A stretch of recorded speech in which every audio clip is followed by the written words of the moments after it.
Girls of Reddit, what is the one thing about your significant other that you absolutely adore? Story 1. He's really good to my mom. We sold our house and got rid of almost everything we had to move in with my now 87-year-old mom 2 years ago, who at the time had mild dementia. He treats her like a queen, brings home fresh flowers, her favorite foods, has driven her to annoying things like getting her taxes done and hair and nail appointments. Before we moved in, they would have 2 to 3 hour long phone conversations that would make me jealous. Never mind he's super attractive. Never mind he works his ass off. All I know is he loves my mom, and she can be super annoying sometimes. She can't help it. Bless her heart. After her asking what day it is for the 43rd time, he answers her with respect and is kind and funny to her. He's the man. Story 2. He stared at me while I was watching TV. When I looked over at him, he just smiled even bigger till he got the little crinkles at the corner of his eyes and told me he loved me. Naturally, I am incredibly suspicious and still can't figure out what he's done wrong. We'll update as found. Story 3. At this point, there's very little I don't love about my husband, even his snoring. He recently went on vacation without me and I couldn't sleep at all without his snoring.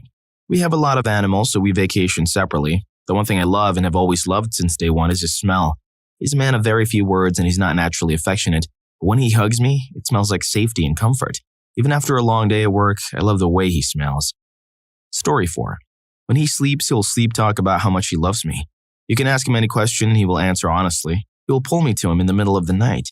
He always puts me first and strives to be a better man for me even though he's already a wonderful man. We're in a long-distance relationship since he's in the military, and he always makes sure he tells me goodnight or calls me when he could get in trouble. He's the love of my life and I miss him. Story 5. When he gets really excited about something, he'll either send me huge blocks of text that take 5 minutes to read, or if we talk face-to-face, he'll talk about cars, Yu-Gi-Oh!, Dragon Ball, sports, or whatever game he's playing at the time for nearly 30 minutes, barely pausing to breathe. Most of the time, I can't get a word in, but it doesn't bother me anyway. And by the end of him talking, he always says, "Sorry, I'm rambling again." Every time I assure him that I love hearing him talk about things he's interested in, I may not understand some of it, but I still love hearing him get excited over his favorite things. Story 6. He takes care of me way more than he has to. He pushes me to better myself, in a good way. When he gets sleepy, he gets this cute little baby voice mixed with his accent, and then he cuddles into me and it's the cutest thing ever. That and stolen slow kisses. Now I really miss him. Story 7. He is the best human I've ever met, hands down. He helps everyone, whether it's just holding a door or spending hours on the phone with a friend who needs him. He's hilarious, but also knows when to be serious. He always listens. Even if he doesn't know what to say, you can tell he actually understands. He's so incredibly smart, but always is ready to learn more things, whether it's about his interests or mine. Also, he's hot, so that's nice too. Story 8. He's just sweet. He cuddles with a kiddo, he helps those around him, he goes above and beyond all the time, and he always wished me a good morning and a good evening and a good weekend every day we worked together when we first met. And he always used my name. It was like a seduction by kindness. He's affectionate and open and breaks the mold for bad masculine stereotypes while still retaining some of the good ones, like walking me to the car and opening my door. I remember my last ex said scornfully, "Yeah, go ahead and ask the next guy to say nice things and see how that works for you." Well, I don't have to ask that, because my fella is generous to a fault. He makes me strive to be a better person and a better partner every day. Story 9. I never feel insecure with him. He is extremely reliable. He's never stood me up or bailed on me. He shows up to plans on time. He genuinely cares about my well-being. He's very kind, funny, smart, and he loves my cats. I love watching him do his hobbies and work on his passions. I'm a jack of all trades and he's a master of few. Passions aren't really my thing, but it's something that amazes me when other people have it. He's creative and logical, so that's more than one thing. Story 10. He's absolutely amazing. He's always patient and kind and is always concerned about how I'm feeling. There's no one I love more. He also has great taste in music and is very romantic, always saying sweet things, complimenting me, just making sure that I know that I'm the love of his life. He also has this really cute habit of never closing cupboard doors, so we have this routine every morning where he gets up first and makes breakfast, and I get up about 30 minutes later, make my breakfast, and as I'm making it, go around and close the cupboard doors. You are lucky to have such a person in your life. Story 11. I adore his dumb jokes. The way he thinks just astounds me on so many levels. From how he can just whip out D&D ideas to his encyclopedic knowledge of some of the most random things, that brain power gets used for jokes and puns and terrible wordplay that manages to wiggle its way into any conversation or any pause between conversations. And they're so bad. I mean, they're clever, but they're terrible in that perfect terrible pun sort of way. And I love every single one that comes out of his dumb, beautiful brain. Story 12. He could have settled, but did not. He grew up in a poor area in a trailer home where people for generations grew up and never leave. He could have stayed, got a job that pays next to nothing, stayed with his mega-Christian ex-girlfriend. He did not. He found every scholarship he could, applied for every loan, worked full-time, and got his college degree. He left the town to start fresh and change everything. Now he has a house, a great job, a dog, and me, of course. He always brushes it off like it was nothing, but I can't imagine the strength it took to break free of the generational cycle. His brother continued the cycle despite the help offered. Story 13. Even though he struggles to get his life together, he's always supporting me to follow my own dreams. We've been together for 10 years, going on 11. We've lived together for the last 4. His family has had a lot of different setbacks despite being pretty well off that have made going to school pretty hard. His mental health isn't the best either.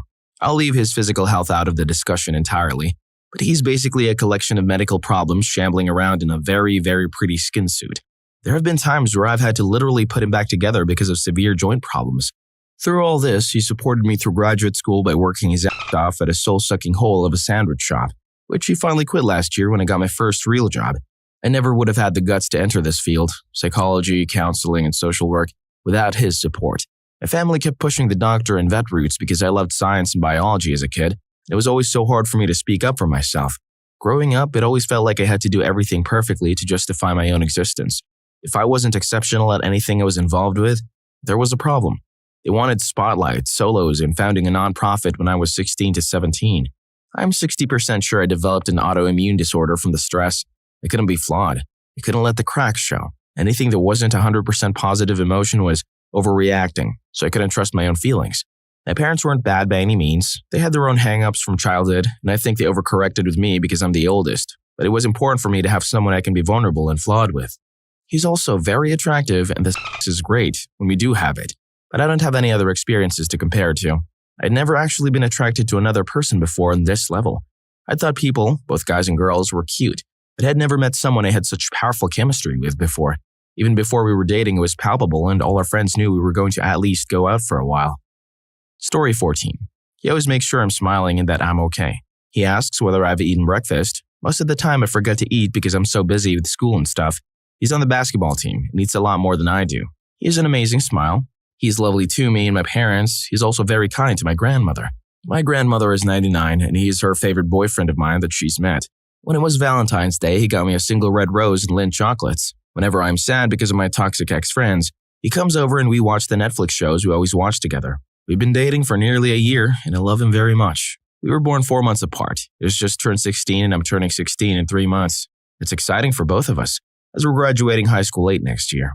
Happy 1-year anniversary in advance. And in high school too, that sounds like something really special. Story 15.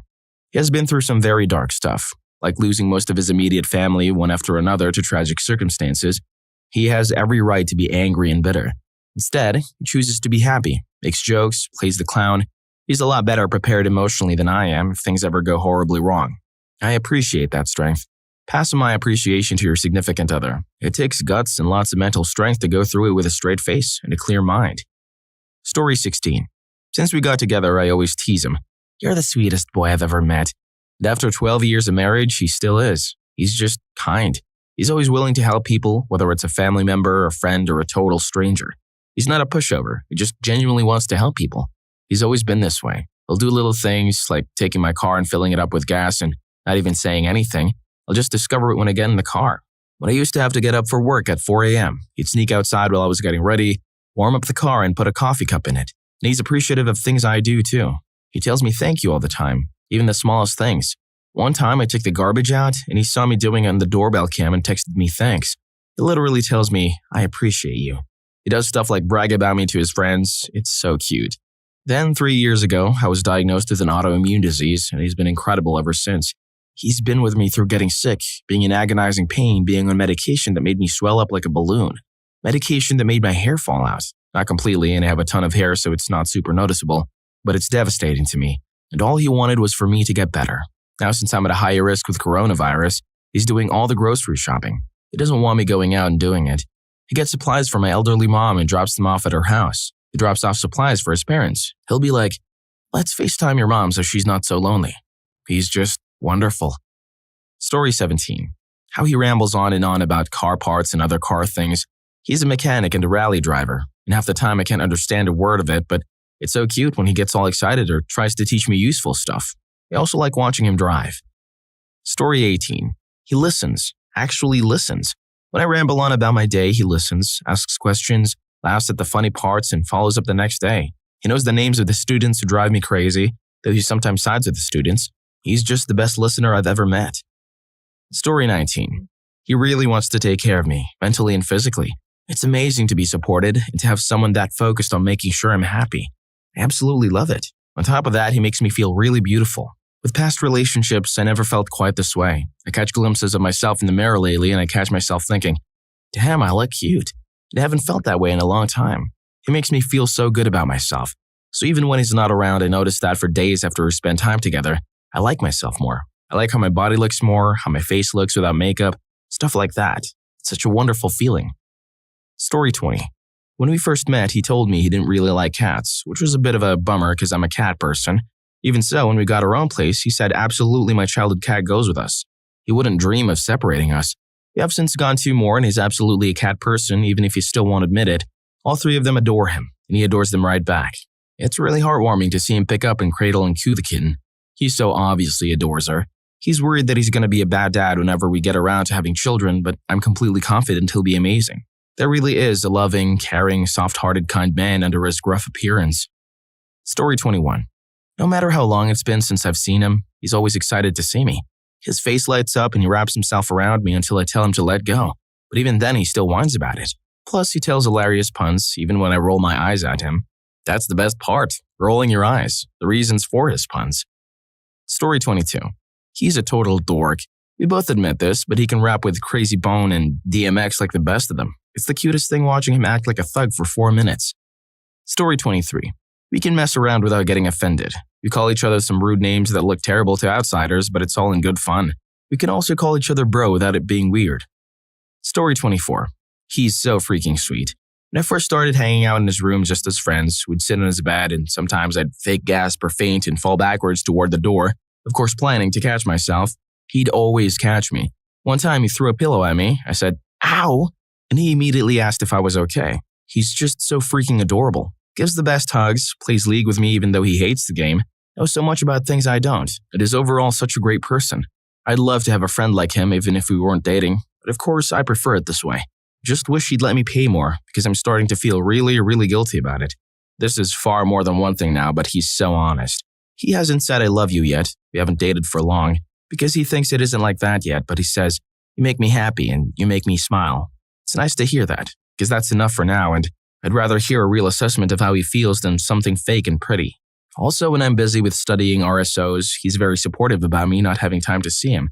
One week when we were both free, I saw him for hours every single day, and we'd just hug forever. I'd get up to leave because it was getting late, and he'd pull me back down. I'd get all the way to the door and open it, and he'd pull me back in and close the door.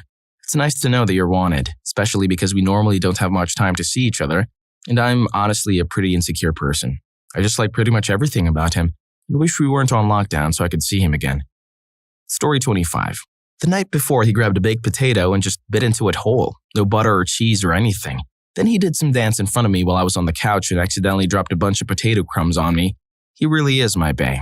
If I had to sum it all up to one thing, I really couldn't decide because he's just so good to me, so I'll stick with that recent one. Honestly, this is my favorite one so far. Having stupid little moments like this is one of the best feelings ever. Take care of your guy. Story 26. His smile when he gets an earnest compliment or when he squeals when he sees something cute. 8 years and I still find it completely adorable. Story 27. She's the first person that made me feel like I'm worth something. It just feels incredible.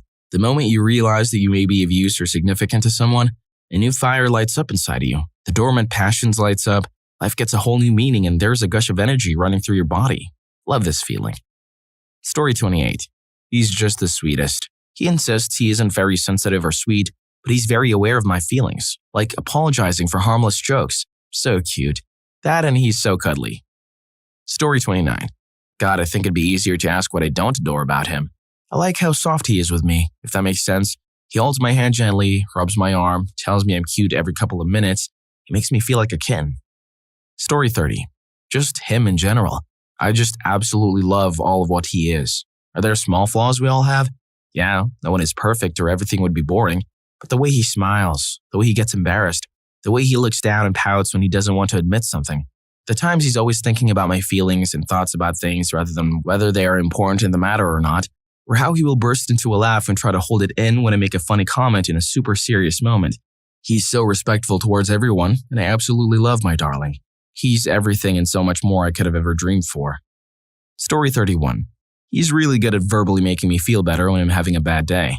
I'm also always amazed at how supportive he is with my future career plans, like if I'd have to move away for school, be okay with having a long-distance relationship. I also really appreciate his random I love you reminders when we're together. I can't get enough of hearing it from him. Story 32. He has no sense of direction. He has done so many things in life. He has traveled the world, he can speak 6 languages, but he gets lost going from his house to mine. It's 5 turns in less than 2 miles. I think it is the most adorable thing in the world. I love him so much. Story 33. I love when he gets super excited about new projects or hobbies. He really gets into things, to the point where he'd start researching said things for hours a day, for months. The next thing you know, he's already an expert.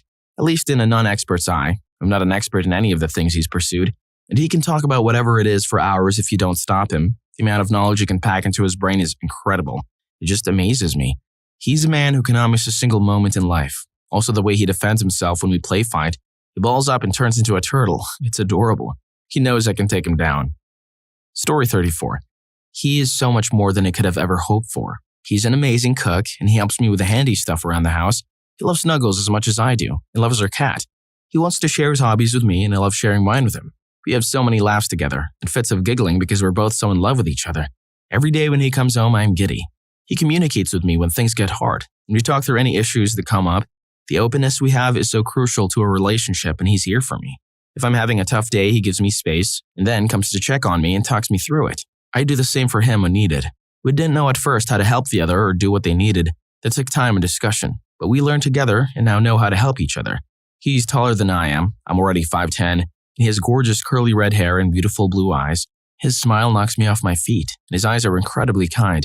He tells me I'm beautiful, and I love when he touches me. He pulls me close for a kiss, and I melt.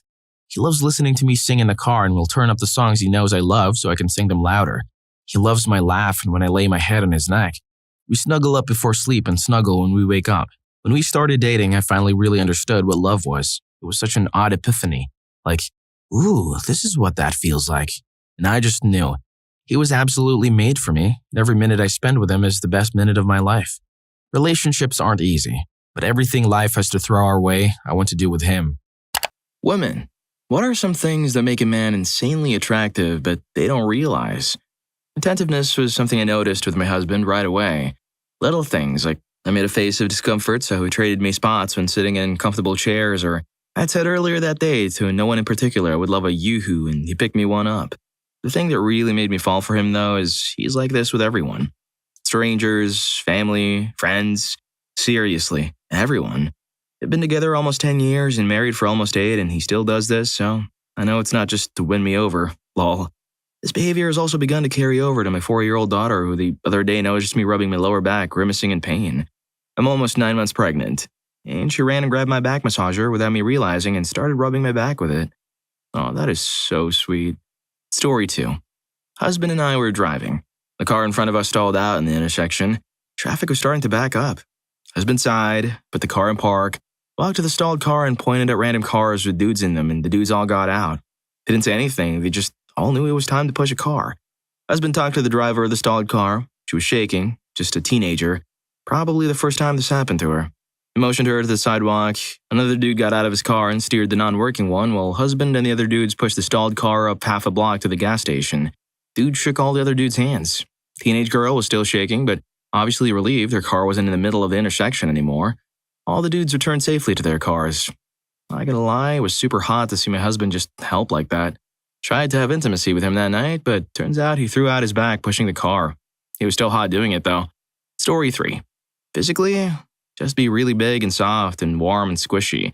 I don't want abs or biceps or a gym rat. I want comfort and warmth. I'm tired of being cold all the time. Otherwise, a sense of humor. And I mean a well-rounded sense of humor. Someone who has a broad range of interests and knowledge and can crack jokes and be sarcastic about stuff when we talk about it or it comes up. Everything from history to science stuff to fart jokes and quoting South Park. You don't have to know a ton because I don't, but it helps to know a little bit about a lot of stuff, especially topical issues, and to have a natural, fun, lighthearted sense of humor. Definitely makes things easier in this festering crap hole of a country or planet we're existing in currently. Need humor. Story 4. Not a woman, but was told by one that, amazingly, attraction is based on multiple factors, where individual attributes act as both negative and positive contributors towards relative attractiveness, and that men with more positive areas have a greater chance of being found attractive. Shocking, I know. What was really interesting was the woman in question went on to say that what was really unattractive were men who obsessed about one little feature, which they hoped would rule out all their other unpleasant traits and characteristics. She also said she found the guys who post this type of question on Reddit to be lame. Story 5. Guy here. Want to know if this trait is attractive, as I always do this and told my sons to do this. Went out with a woman at any type of service industry, restaurant, bar, retail, etc. You do not treat the employees like they're your servants or be rude to them. Just the opposite. Be almost apologetic as in please, thank you. And in a restaurant or bar, if the service was good, be generous with a tip. The extra money goes a long way for someone on their feet all night. My thinking is if the woman sees you treat these people with respect and kindness, she'll think the guy will treat her even better. Thoughts? Well, if it's performative like that, then no, because you have to actually be good-natured. Story 6. What I find really attractive is when a man wears cologne. It doesn't even need to be a strong one. I just like it when someone showers themselves in cologne or perfume. You know, a little goes a long way, and if it's a soft scent. When a man smells really good to me and I catch a whiff of them as they pass by me, I will stop and say to them like, is that you smelling really good today? Because if so, you smell really good or nice. Just giving them a genuine compliment like that. I really do honestly wish more men wore cologne to me. It's very, very attractive and makes me just want to be all up on them, hugging them just to subtly sniff them as long as I can. That's not creepy at all. Story 7. I'm not a woman. I'm gay, but I personally tend to like guys who are kind of big dumb animals. It doesn't mean they can't be smart. I'm okay with intelligent guys, but they have to be intelligent in a way that is different for me. Obviously, there are certain traits I really find attractive. Confidence, assertiveness, kindness. It helps if he's physically attractive, but it isn't super important. What is attractive varies from person to person. I may find something really sexy about one guy, but find it repulsive about another. How he treats me matters more than how he looks, though. The way things feel is really important to me. I need to feel safe around him. More often than not, it isn't anything he has to do, it's just a function of who he is. Obviously, there are other things a guy can sort of play to. For example, something about men in tight jeans drives me wild. I love thick thighs. I'm okay with skinny or muscular guys, but I almost prefer a guy with a little meat. Story 8. The same thing that makes women attractive, I think. Confidence, kindness, a sense of humor, passion, whether for a job or a hobby. A dash of self-deprecation, but not so much that it verges into woe is me territory. Personally, I seem to have a thing for men with perceived defects like colorblindness or dyslexia. It makes them vulnerable in a way they can't control. Love when they ask for help with stuff they know they're bad at. I also think, wow, they literally see the world differently than I do. Love a different perspective. Intelligence, compassion for the world, which I guess I describe more like emotional intelligence. Sense of humor is super key, though.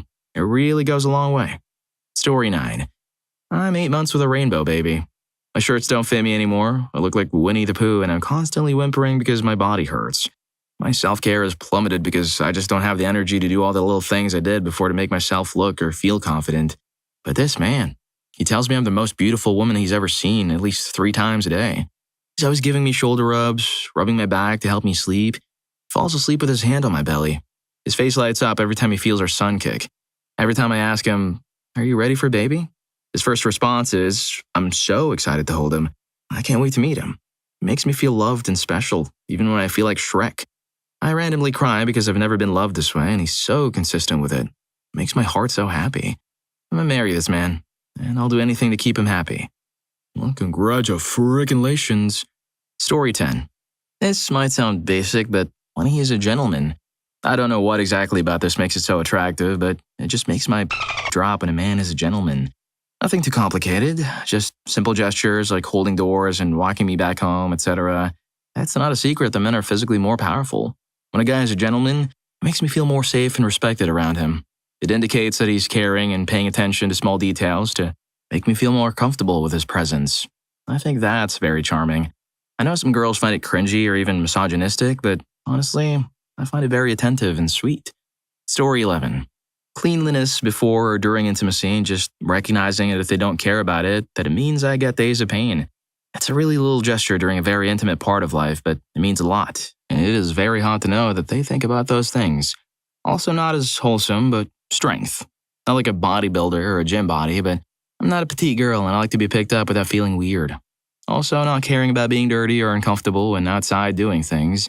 I guess the grass is itchy, but have a picnic with me anyways. Yes, that was an X. That was a rant. I'm sorry. Story 12.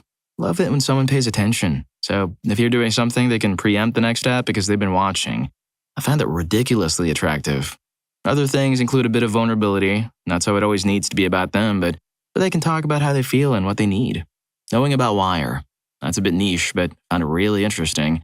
Stats, too. Being clean, being funny, being kind. Forearms are sexy. Shoulders, too. The way someone walks. I like clever and well-read is also something I find attractive. Thoughtfulness is important in the sense that knee reactions are always alarming. I like people who think things through and can justify their opinions. Interest in fantasy. Gaming is a definite plus, too. Story 13. Being emotionally available and vulnerable with you. Men are taught to hide their emotions, and when they're able to express their emotions in a healthy manner, it's really attractive. It tells me that they are becoming more in tune with themselves and how they feel. Physically, when men dress in clothing that makes them obviously confident and comfortable with themselves, expression is really huge, and I love that my partner is becoming more himself. Story 14. When a man stops their friend to get too carried away, boys sometimes get too carried away, maybe an inside joke or dark humor, but there's always a limit to it. It's very attractive when a man stands up to stop his friend from doing something morally wrong. I had this experience in middle school when I was on that time of the month, and a guy noticed it because I was constantly going to washroom, and because teachers didn't allow guys to go to washroom often, especially him because he was a troublemaker, I thought it would be funny to take out my pad from my bag while I was out of the class. I don't know what he was going to do with it, but as soon as he took it out, the guy sitting beside him noticed and pulled it out of his hand. He was not disgusted of it. He was just angry that his friend decided to do that. When I returned, explained what had happened, and even apologized for what his friend did. That day, I may have gone my first crush. Story 15. When a man has a plan, it is very sexy. Lots of men ask us out, but rarely does a man have a plan. When the guy actually has something he wants to do with you instead of asking what you want to do, it's just wow. Similarly, if a man sees a small thing in your life that can be fixed and just does it. I know it may not sound amazing, but as I get older, I don't have any time for people who bring nothing to that table. I bring a lot, and every person in my small social sphere does. I don't have time for someone who wants to just hang out or, I don't know, what do you want to do? Instead, a man who offers to accompany running errands instead of derailing my errands or chore day is a hero to me. Are you happy to go grocery shopping with me? Yes, please. A man that sees the garbage needs to be taken out and just does? Yes, please. I'm a single mother. If anything gets done, it's because I do it. So someone who is happy to pick up any piece, no matter how big or small, is a blessing. Even just being happy to run errands with me is a blessing. Someone who can be an actual partner instead of someone who just wants to show me a good time. I enjoy a night out too, but someone who can get into crap with me and actually enjoy it? Priceless. Story 16. Being good with kids. Guy here. This was one of the major things that my wife found attractive when we first started dating. The funny part is that I really never think about it. I just like goofing around with the kids when we're at gatherings. The clincher was when we were at the funeral of a family friend's father, and while ago the adults were gathering and talking, I noticed the friend's kids off to the side. I realized that they just lost their grandpa and started playing with him as a distraction. At some point, my wife came up to me and gave the top of my head a kiss and walked away. She later told me that a lot of people came up to her and told her I was the keeper. She also told me that I probably could have scored any of the single women there if I'd wanted to. Story 17. Browsing on hubby's feed, but competence is so damn sexy. I'm inundated online, personally and professionally, by anecdotes and encounters with men who cannot manage the simplest tasks because they think women should do it for them, or they depend on women to tell them that the things need to be done and that remind them to do it. That mental load is real, and I'm thankful every day I've got a man that doesn't expect me to shoulder it alone, that I never have to ask him to put away his clothes, that he's just as likely as I am to remember the kids' appointments or his family's birthdays, or to come up with what to make for dinner. I have a partner, not a man-child to have to look after, and that's the way it should be. That's the way it should be. Story 18. I will say there's a big difference between what I find really attractive on someone walking down the street, gap teeth, the lower lisp, Button-down shirts, stubble, dark brown eyes. Basically, if the dude looks like he could have been my TA in college, I'm into it. But what made for a good first date or what made me want to continue dating someone? Are they good at holding a conversation? Are they thoughtful? Do they remember things about other people? Are they kind? I went on a lot of bad first dates with people who only talked about themselves, only talked about how great they were and how stupid everyone else was, who never asked questions, which is literally what a conversation is. It is a back and forth of thoughts. The one I married didn't really fit the category of who I find attractive, but I love every conversation I have with him. Story 19. Well-groomed hands or nails. Wearing soft, clean, comfortable tops, and he grabs the door for a stranger, and he asks how my friends or family are doing. Vacuuming out his car or taking good care of his thing. Anything that shows he's disciplined. Eating healthy or a gym or budgeting or saving. When he talks about something new he's learned via reading or podcast, when he gets me a blanket and makes sure I'm comfortable. When he cooks up a snack to share or when he wants to give me the good seat. When he shares his high or lows about work, when he's proud to pick up the check. Story 20. Eye contact, for sure. Flirty looks and confident smart wits without being a schmuck about it. There was this guy from high school that I ran into at my cousin's house after a family member's funeral. They'd been watching their kids so they could attend. He didn't make eye contact with me at all that day. I saw him over there again and he almost couldn't take his eyes off me. Loads of eye contact. The third time I saw him over there was kind of skipping around and a little too happy. I knew it was because of me. It was around the fourth time that we were around each other. He started giving me these flirty looks behind everyone's backs and I was hooked. He was a college professor. So sexy. Story 21. Confidence, personality, and hygiene. Looks only take you so far, not to mention only temporary, but a man with confidence is hella attractive. And I don't mean obnoxious, oh, look at me, or watch me do something really stupid for attention. I mean the type where he can stand up for himself and his beliefs, even if his homies don't agree. But a guy's relaxed and easy to talk to. That's also pretty attractive. Someone who isn't scared to show a handsome smile or a goofy laugh. Also when he pays focused attention in our conversations. I don't like the guessing game, so when he's straightforward, that's pretty nice too. Hygiene because it shows he can take care of himself and knows some stuff about self-care. I talked to some of my girlfriends and they agreed with my words, so I know this ain't just me. Story 22. As a man, women, you may sit if you wish. I've got this. There is overlap, of course, but everyone has unique things that make a man insanely attractive or a woman insanely attractive. The better questions might be if these types of questions create some sort of list with ratio likes of each comment that creates a biased narrative of how to act to attract people and bypass human interaction in an organic way. And even more disturbingly, the reason why those videos of people who take all this info and smash it in our faces in social media, I won't deny some are funny and harmless, if only because they are impotent but aren't, or am I too distrusting of systems of control right now for obvious reasons? I just also remembered we all have parents. Anyway, wish you all well. It's December 15th, so drive slowly. There might be freezing rain in Ontario as it begins to rain and the wind whips the temps to freezing. Watch out for black ice, and not for that reason. Story 23. Being themselves and experiencing joy. An example of this. At a company holiday party, a guy from our department went out on the dance floor and just cut loose. He wasn't the best dancer, but you could tell he was having fun and not giving a crap. He became the center of everyone's attention on that dance floor, which was 98% women, and ended up making out with the head of HR that evening. I love seeing men, well, anyone, just having fun and being in the moment. It's a magnet for getting me to see them through a new lens and, oh, so attractive. Story 24. A nice laugh and a good sense of humor. I always hated the macho, nothing amuses me types, or I'll only laugh sarcastically kind of guys. Cue the goofball that I've now been married to for over 5 years. When my husband and I were first dating, we ended up going to the zoo. It was one of those places that allowed you to feed certain animals for an absurd cost, and we decided to. Of course, when the giraffe started taking the lettuce from his hand, he ended up beaming and giggling. No reservations about seeming cool, just pure joy. I was hooked right then and there. I must have spent like $30 after that just buying overpriced lettuce from the feed stand and giving it to him. I fed the giraffe too, but it was seeing him smile so genuinely and happy and outright giggling that absolutely made the entire day in my mind. I love him so much, and I tend to look back on that moment as the one where I knew I had to marry him. Story 25. Are some women really attracted to men who have some scars on their face? I've been approached by multiple attractive women who I thought were well out of my league, including my wife, and they told me that my facial scars are attractive. One of them called them something, but I can't recall her exact words. She essentially referred to them as masculine beauty marks. This is something I never would have believed if another guy tried to tell me this was true. I have some scars from playing hockey, fighting, and some from Iraq. I don't have a lot of them, and they do not cover most of my face or anything, but I seem to have the appropriate number and size of scars on my face to make me more attractive, I guess. Yeah, it's odd to me, really. I never thought scars on my face would be something which women would find attractive until a number of women told me so. On the other hand, my wife says it makes me look tough and somewhat unapproachable. She also says she likes that because people don't usually approach me for casual conversation, and she gets to keep me all to herself. By the way, I am in no way suggesting men go and get scarred up. Man, I was gonna go and do that. Story 26. When he pays attention to details. There was a guy in my choir class and I had to ask him 3 questions to get to know him, and vice versa.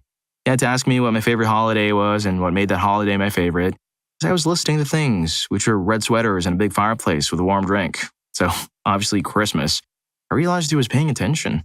He was looking at me, nodding and concentrating as if he was trying to tattoo it in his mind. I felt as if what I said wasn't just some silly things I like during Christmas time, but something that might be interesting to someone else. After that, I always had a small, friendly crush on him and made sure to always smile his way. He wasn't the cutest kid in the choir at all, but he had my heart. This month marks 4 years of our marriage. If you're enjoying the video, don't forget to hit that subscribe and like button for more videos like this. Story 27. I've said this before in a different subreddit, but as a lesbian, I reckon most men have really nice legs, regardless of body type, and it seems like nobody really talks about it.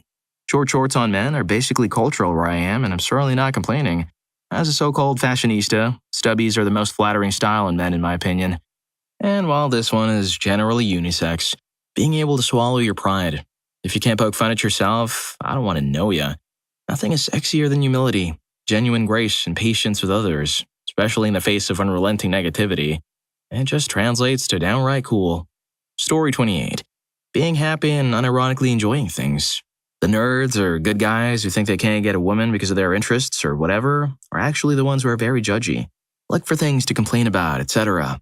I don't care if you spend your disposable income on a Lego set, games, comics, or even typical men things like football, as long as you're happy and actually enjoying it without making anyone else feel crap for enjoying it in a different way or not at all. Don't look for or add to the hate, and your life will be so much better. I promise you. Story 29. For working guys that are willing to do more than asked, here's my favorite. One time I'm driving home from working out of town. I call ahead to let doggy daycare know the GPS says I should be on time, maybe a minute early, but if I'm too late, he's good to stay in boarding overnight. I hit traffic and realize I'm probably not going to make it, but I'm too mad to call, so I just put it out of my mind. I go back to town about 30 minutes late. I get to the daycare place just looking to see if it's possible they'll open up early.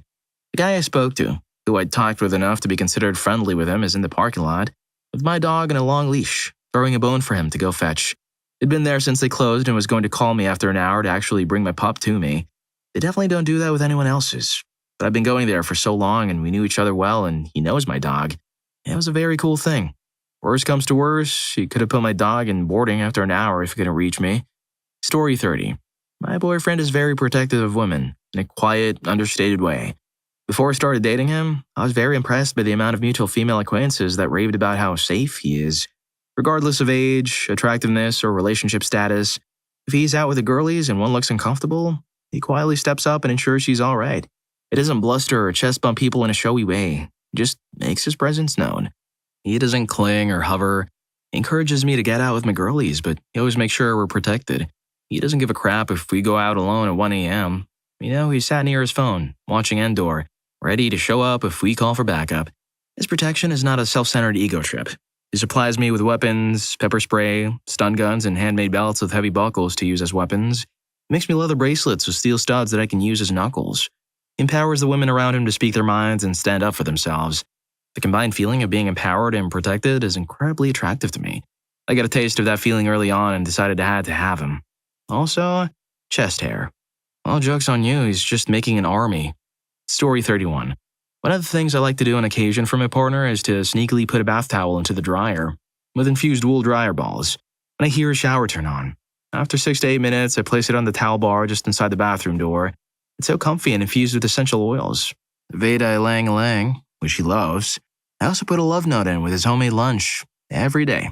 Tucked in the wax paper I wrap around the sandwich to keep it fresh. I like to have his pajamas laid out for when he gets home so he can shed his work clothes and be cozy. One final thing is to switch out our pillowcases every day. I don't do the sheets daily, but it's so nice to lay down each night in a fresh, clean, 100% cotton pillowcase. I'm an overly romantic kind of guy, but I know he appreciates it. Story 32. Women with broken English or accents. Freaking hot. Especially Hispanic accents. I had a team lead who had an amazing accent and I wanted to just listen to her talk. I also like thicker women. I don't care too much about size. Also, women on the uglier side can be cute and absolutely attractive. Their face might be a bit goofy, but maybe their eyes or the way they smile can be the cutest thing. I may not find you attractive at first, but if you spend time with me and talk to me and show genuine interest, I'll be happy. And hopefully I can make you happy too. Also, they can be crazy in the sheets. I don't care much about appearance when things get spicy. Story 33. Good boys and an educated warmth in their face. I don't like men who have no warmth in their face. Like, if his face is too cold and his eyes are too cold, I don't like that at all. Men who act too serious and never smile, I find them very hollow. I don't know. What I also find unattractive is if they think I would want them if they act like a schmuck, or when they're way too conflict avoidant. Some men dress like a bad boy but would back down from a fight very quickly. I'm not saying fight everyone, but be a bit more protective of yourself. Also, when he's not attention hungry, like posting the best picture every day on social media, that crap cringes me out. Story 34. So there was a colleague I had. I'd met him at a party randomly before I started at the workplace, but was never attracted to him. Well, after I joined, I didn't know a lot of stuff and got bad anxiety every day while working. He started talking to me like we both would be working on our own thing, and he would ask me the most random questions like, if you were an animal, what would you be? Or my favorite color and such stuff that people never ask anymore. And that helped because I would have to stop overthinking or obsessing and actually think about what he asked. Always calmed me down. And then if we were walking, he would insist I walk on the inner corner rather than on the side of the road. Chivalry. I kid you not, he went from a no one to the only one I was interested in. Also, he never made me feel dumb if I didn't know about something, so I could always ask him anything without feeling anxious. Still the sexiest man I've ever met. Story 35. I'm good dad. I don't mean in the general sense. That's a given. I mean when I witness special moments and see dads being super involved and sweet with their kids. I've seen dads put stickers on their face to match their kid. I've seen dads who indulge their kids when they want to erase them. I've seen dads wearing tiaras with horribly painted nails and makeup. I've seen dads bring their kids in for a big hug when they're upset. Do breathing exercise with them. Tell them it's okay and literally wipe their tears. My dad and daughter were having a tea party at a library. My dad and son came into my store dressed in Ninja Turtle shirts with the headbands on and everything. The other day at work, I overheard this little girl tell her dad he's her best friend and he told her the same thing and argued about who loves whom the most. Just super cute stuff like that. I'm a lesbian, but it melts my heart to see it and question my identity for a split second. Story 36. Male here. This is something that a very toxic ex or fling or whatever that was said he was turned on by. After the first date, she invited me to meet her at a board game themed bar after work. When I arrive, I see she's already seated with 6 other people. There are 2 couples on one side and 2 guys on her side to her left. I immediately come to the conclusion that she's just playing mind games, but my mama didn't raise a baby. I walk up to her right, sit down, say, "Hey, gorgeous," grab her thigh gently, and introduce myself to the group as her date. The guy to her immediate left gets up and leaves, and the night continues pretty smoothly. On the drive back to my place, she told me that the guy to her left was something that had been trying to date her and gave me the story and how everyone else ended up there. Long story short, she admitted that she was just using me for intimacy and felt like seeing what would happen if she invited 2 guys over. She had expected me to leave when I saw the other guy in the big group. And said that she was turned on when I didn't back down and, in her words, confidently asserted myself as the main character. So I suppose just appearing confident. For your information, I was sweating bullets during that walk-up, but thanks to a very toxic family upbringing, I had an idea of what she was playing at. I was also convinced the intimacy would be worth it. Plus, I refuse to let people have the power to assert any control of my life by making me vulnerable or uncomfortable. Like, okay, you want to get weird? Let's get weird. Story 37. Whenever they are being gentle and show care to whoever they're talking to.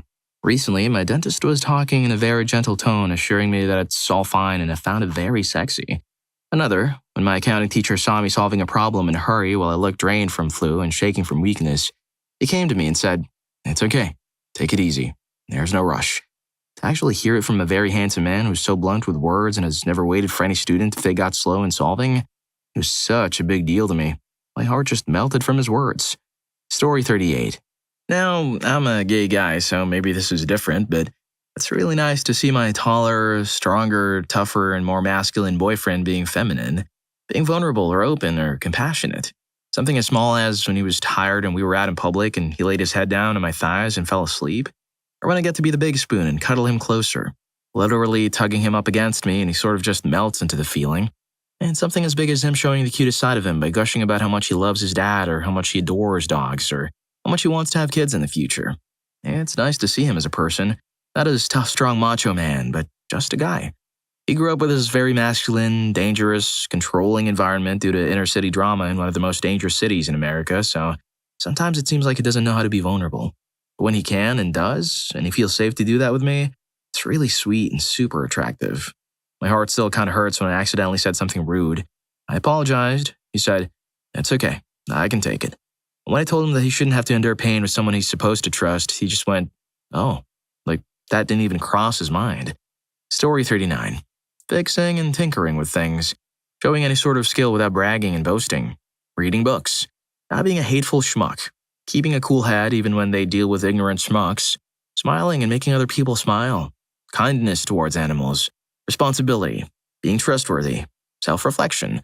Not calling women witches by default even if they're just joking around. Having confidence but not being overconfident at the same time. Appreciation of nature and understanding the value of life and learning new things. Being generous to others in need and being humble. I don't care what kind of car you have or how expensive your clothes are. I don't care how much money you have. Story 40. When I was in college, I was in a fraternity and I took the job of groundskeeper during my sophomore year. Basically, an unpaid job to keep the outside grounds of the fraternity clean and maintained. I was not a ladies' man by any means and was quite shy as well. One weekend, I noticed that the large stone veranda in front of the house needed to be pressure washed since it was quite dull and had not been cleaned in many years.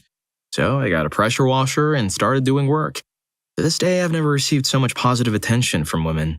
Girls were returning from classes and would walk by me doing work. Lots of smiles. Some stared. A few asked me questions about me, and 2 girls even asked for my number. It was crazy. Story 41. Being knowledgeable and having general problem-solving skills. Also, I find the little movements and self-stimulating behaviors people don't realize they do to be quite attractive. They're unique to the individual, and recognizing those patterns make me feel more intimate with a person. My husband's a fixer, HVAC tech. He often talks shop and speaks a language I don't fully understand. My goofball husband suddenly becomes focused and stoic-looking, and he fiddles his bottom lip when he's processing the different factors and parts to the job. Combined with how quickly I steal his attention away, reminding me of the power I have over him and seeing that distant or intense look become one of love and affection when he turns his focus on me, gives me all sorts of warm and fuzzy feelings. Story 42. There was this time when our car broke down and we had no service to call the insurance company. We had a friend with us, and he and I would probably suffer if it was just us two. A bit of exaggeration, but none of us would do what my boyfriend did. My boyfriend noticed that we had just passed through a toll a while back, so he ran 5 kilometers on the side of the road in jeans, wearing leather boots under scorching sun so he could get to the toll and call for help. I was totally flabbergasted by this gesture for weeks, thinking how sexy he looked while saving us from that situation. I couldn't help but compare him to my other male friends who I know would never do this. I felt like I had this manly man to take care of me in any situation. So sexy. Story 43. My boyfriend once sent me a picture of his hand gently stroking one of his dogs. Even though she's a really small dog, his hand was massive and she could probably sit on his palm comfortably. It was adorable and sexy seeing him be so gentle with her. He loves all of his dogs and has a special bond with his male golden retriever, whose birth he stayed up to watch when he was 10. When he found out I was studying to be a vet, he found it amazing and knew his mother would like that too, especially since the whole house is very animal-oriented, which I love. This particular dog is now a senior at 12 years old, and my boyfriend would do anything for him. I always catch him taking pictures and videos of him sleeping or sitting attentively in front of him. He has cried in private to me before or after noticing that his buddy is slowing down on walks together and can't do as many laps of the park as they used to. Such a special trait to me from a man to love animals and value all life equally. Also, when he puts his hand in the small of my back to guide me across the road, I feel like his princess. Story 44. I used to work with firearms for my job, and before that, I was in the military for some years. As such, I'm very comfortable around weapons of all kinds. I had a friend who was a girl come over for dinner one night, and as we were prepping, she asked for a knife I was using, so I flipped it by the handle, catching the blade before giving it to her just like I would at work. That was one instance of my work being found attractive. Another time, with the same friend, I was doing a weekly cleaning on my guns, and she was hanging out watching 90 Day Fiancé. Definitely not me watching it. I'm far too manly. And she said it was hot to see a guy be proficient at something, especially if it was a dangerous thing. On the same note, my buddy is a firefighter, and his wife apparently can't get enough of him doing his firefighter stuff. I think it's a biological thing that people like to see competence in their partners. Story 45. Specific to my boyfriend. Watching him pump gas through a car window or via a mirror, Standing there not knowing I'm watching him with his big muscly chest and arms, his Ray-Bans on, looking all manly and chill. Random forehead kisses. If we're watching TV or snuggling in bed or anytime, he gives me a forehead kiss and I melt. He holds my free hand if I have one while I'm being very intimate with him. Not only holds it, but actively seeks it out to do so. Like I'll see him fumbling around trying to find where I'm resting it, or he'll ask to hold it. Strangely romantic and our special thing, and I dig it so much. For guys in general, the arms or hands thing that all girls seem to love. Treating everyone with kindness and politeness. Being respectful. Protectiveness without being controlling or paranoid. Story 46. Being able to fix things I don't know how to, like car problems. Being very fixated on the little things they care about, almost with a bit of agitated, fiery passion, is so lovely. Being able to carry a lot of stuff effortlessly and without wanting help. Pausing before answering with a thoughtful response to my question. Becoming sleep-deprived after a hard day's work or studying is super attractive. Seeing their dedication to what they're doing, even with eye bags or dark circles because they love it, is so appealing to me. Being good with the elderly and children is a wonderful trait. Most of the time I meet men and women who don't like children, which feels rare. Plus, I appreciate someone who doesn't ignore the elderly and genuinely enjoys being around them as much as I do. I volunteer a lot with elderly people. Story 47. The top comments are only true in contrast. Women don't find men who are sensitive, caring, soft, gentle, kind, good with kids, etc. sexy. They like it when it shows up in men when they don't expect it. They are attracted to power under control. It gets at a very base level insecurity that they want to believe they can be safe around you and yet still use you to harm others and make them feel unsafe.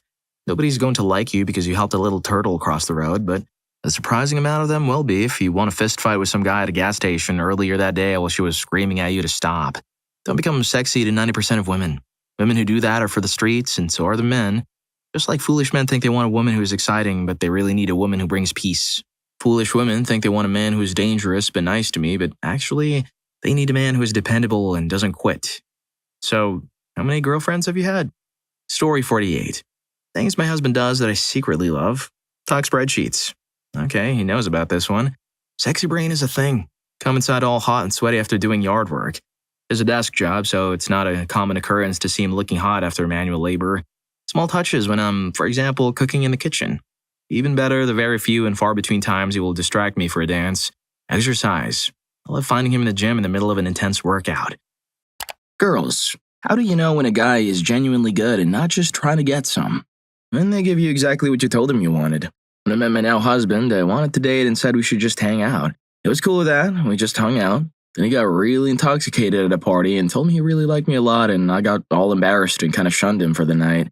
In the morning, after I slept it off in the yard and then in his car, he told me he gets it. I'm not interested, and he would leave me alone if that's what I wanted, and he did. After a few days, I realized I was being dumb because he was cool and respectful of me and my wishes, and I called him up.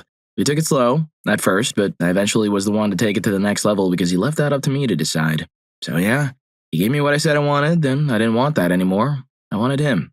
Story 2.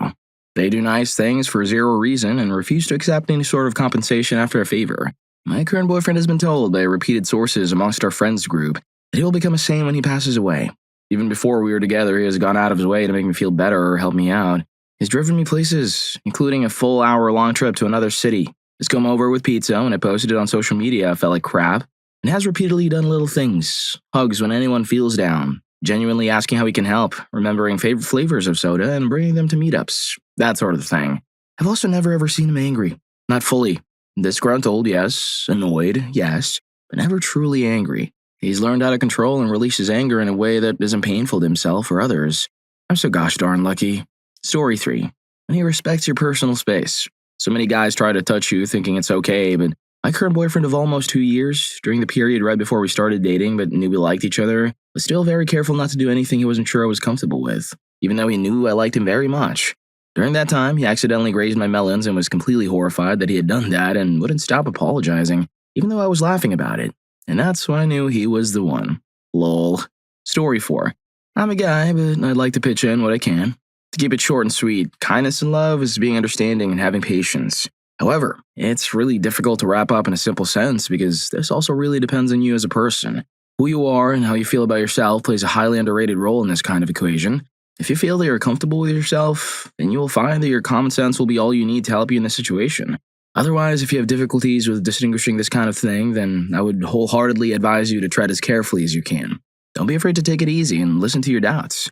There's some F-boys out there that will smell you from a mile away if you so much as let them get a whiff of your internal hesitation. In the end, just think about it in a humane sense. Don't put yourself anywhere that makes you feel uncomfortable. Don't be afraid to backpedal when you're having your doubts. Know your worth, and if a guy doesn't respect that, then back the heck away. For the guys that might be reading this, it goes both ways. Story 5. They treat you with respect from the very beginning. I had a friend in a group of friends who didn't pay much attention to me. It wasn't very polite either. As this group of friends was all male and I was the only woman, I was constantly interrupted when talking and my opinions never mattered. So, just the usual. This is why you don't make friends with men, ladies. It all changed when I dyed my hair blonde and lost weight. Suddenly I could get a sense in a conversation. Doors weren't slammed in my face. I was invited to functions rather than just tagging along. I was a person. Date someone who sees you as equal from the moment he meets you. Story 6. I learned this from my mom. There are a lot of signs a guy is genuine, like paying attention, offering to help out without bringing it up again, etc. But a pretty foolproof thing is to look at how the guy treats the other women in his life. The problem is, if he's romantically interested in you, he's going to treat you differently. So look at how he treats his mom, his sister, his ex, especially his mom. A man that is healthily affectionate and respectful towards his mom, not too much, should know enough to treat you well a couple of years down the road when he gets tired of you. Also, personally, I always look for guys that can respect my need to spend a lot of time alone. Story 7. I never really know, to be honest. Human relationships and interactions are so complex, often too blurry for me to make a proper impression. And I'm not intelligent enough to always discern intentions. I generally believe in the goodness of people. I just maintain my strong boundaries and don't allow anyone, including myself, to cross them. That's how I control my relationships. Besides, time tells everything. A slow and steady approach reveals who a person truly is, and at least that way I wouldn't be putting myself at risk. Story 8. At first, I think you just have to see whether they keep hanging out with you repeatedly in public even though you haven't slept with them yet. If they back off after intimacy, that's bad. If they keep doing nice stuff, that's good. Truthfully, I had no idea whether my now boyfriend legitimately liked me until about 2 months in, when he came over to clean the apartment I was moving out of and carried heavy stuff. Then he sent flowers to my new place, which was inconveniently far away from where we met, and he still lived.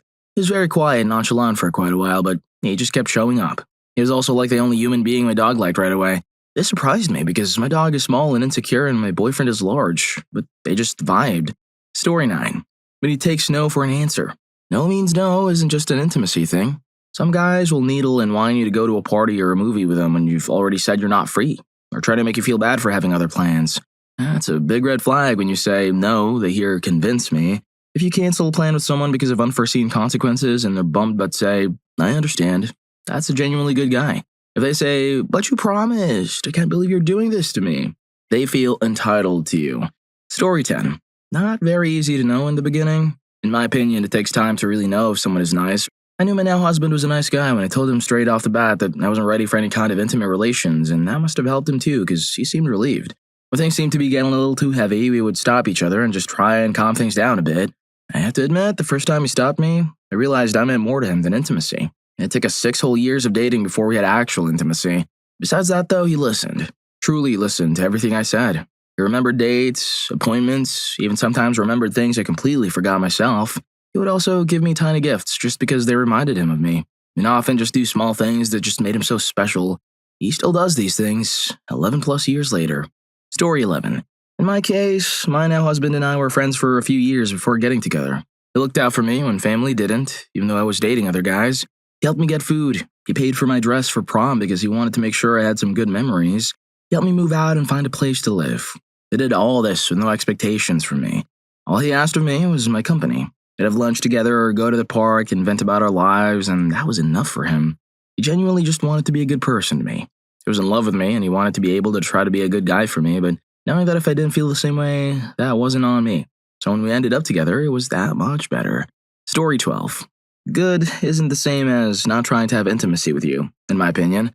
For a genuinely good guy, I'd say watch how he treats his family, your family, and people he might perceive as having low value, like customer service staff, kids, or pets. The only surefire way I've found is if I aggressively pursue him. I asked my current boyfriend on a date, made the first move, etc. I wouldn't be shocked if other guys did only want to have intimacy with you. Also, you could pretend to be waiting until marriage, but that's deceptive and might actually make some guys pursue you harder. Story 13. Easy. Say no when they try to have intimacy. They're like, okay, Cool, let's do something else then. I continue to talk to you without pressuring you in every freaking situation, and usually they're interested in more. If they flip out, guilt trip, or straight up stop talking to you, then you know they were just using you to get off. I married someone like the latter. He just wanted someone he thought he couldn't say no, even when I said no. Needless to say, that didn't last. I'm much, much smarter now than I was then. Story 14. I'm quite selective when it comes to intimacy. I'm attracted to maybe one boy out of 200, and I know him when I see him. The average boy will talk to me, joke around, discuss issues, and offer a novel viewpoint. The ones who are only interested in getting some, however, will act very interested, want to hang out even if they don't agree with or find value in my perspectives. They generally don't talk about anything interesting despite never shutting up and always wanting to talk more. I know that if I'm not getting anything out of the conversation, they aren't either. There's no intimacy in the discourse, just interaction with a pretty girl. If we're having a good conversation and they do want some, they either keep it to themselves and we continue to enjoy a working relationship, or they stop talking to me. Plain and simple. Story 15. Why is this binary? You can be a good guy and still want to have intimacy with someone. This kind of thinking has left us in this weird bind in which both men and women have to spend a lot of time and effort pretending they don't want to do it. I recently slept with someone I've known for a while, and afterwards she asked why I hadn't made a move a few weeks earlier when we were alone at my place. I told her I didn't want to seem like a creep. I asked her why she hadn't made a move, and she said she didn't want to seem like a witch. So there we were, two idiots who wanted to do it but didn't because of this ridiculous idea that you can either desire intimacy or be a good guy or girl. Story 16. I found a really good checklist to be. Is he trying to elicit a specific behavior or response from me, or is he being sincere? Is he focused on how the situation affects him, or how it affects me or the people around him? Example, I've had both good guys and nice guys tell me they had feelings for me. The nice guy said, I just don't understand why you won't go out with me. Like, what else could I do? You're the perfect girl for me. You don't know how hard it is to see the perfect person for you and not be able to have them. The good guy said, since we're friends, I think I owe it to you to be totally honest and tell you that I've started developing feelings for you. You don't have to reciprocate or say anything right now. I just want it to be upfront so things don't get weird later. Story 17. I met my boyfriend online.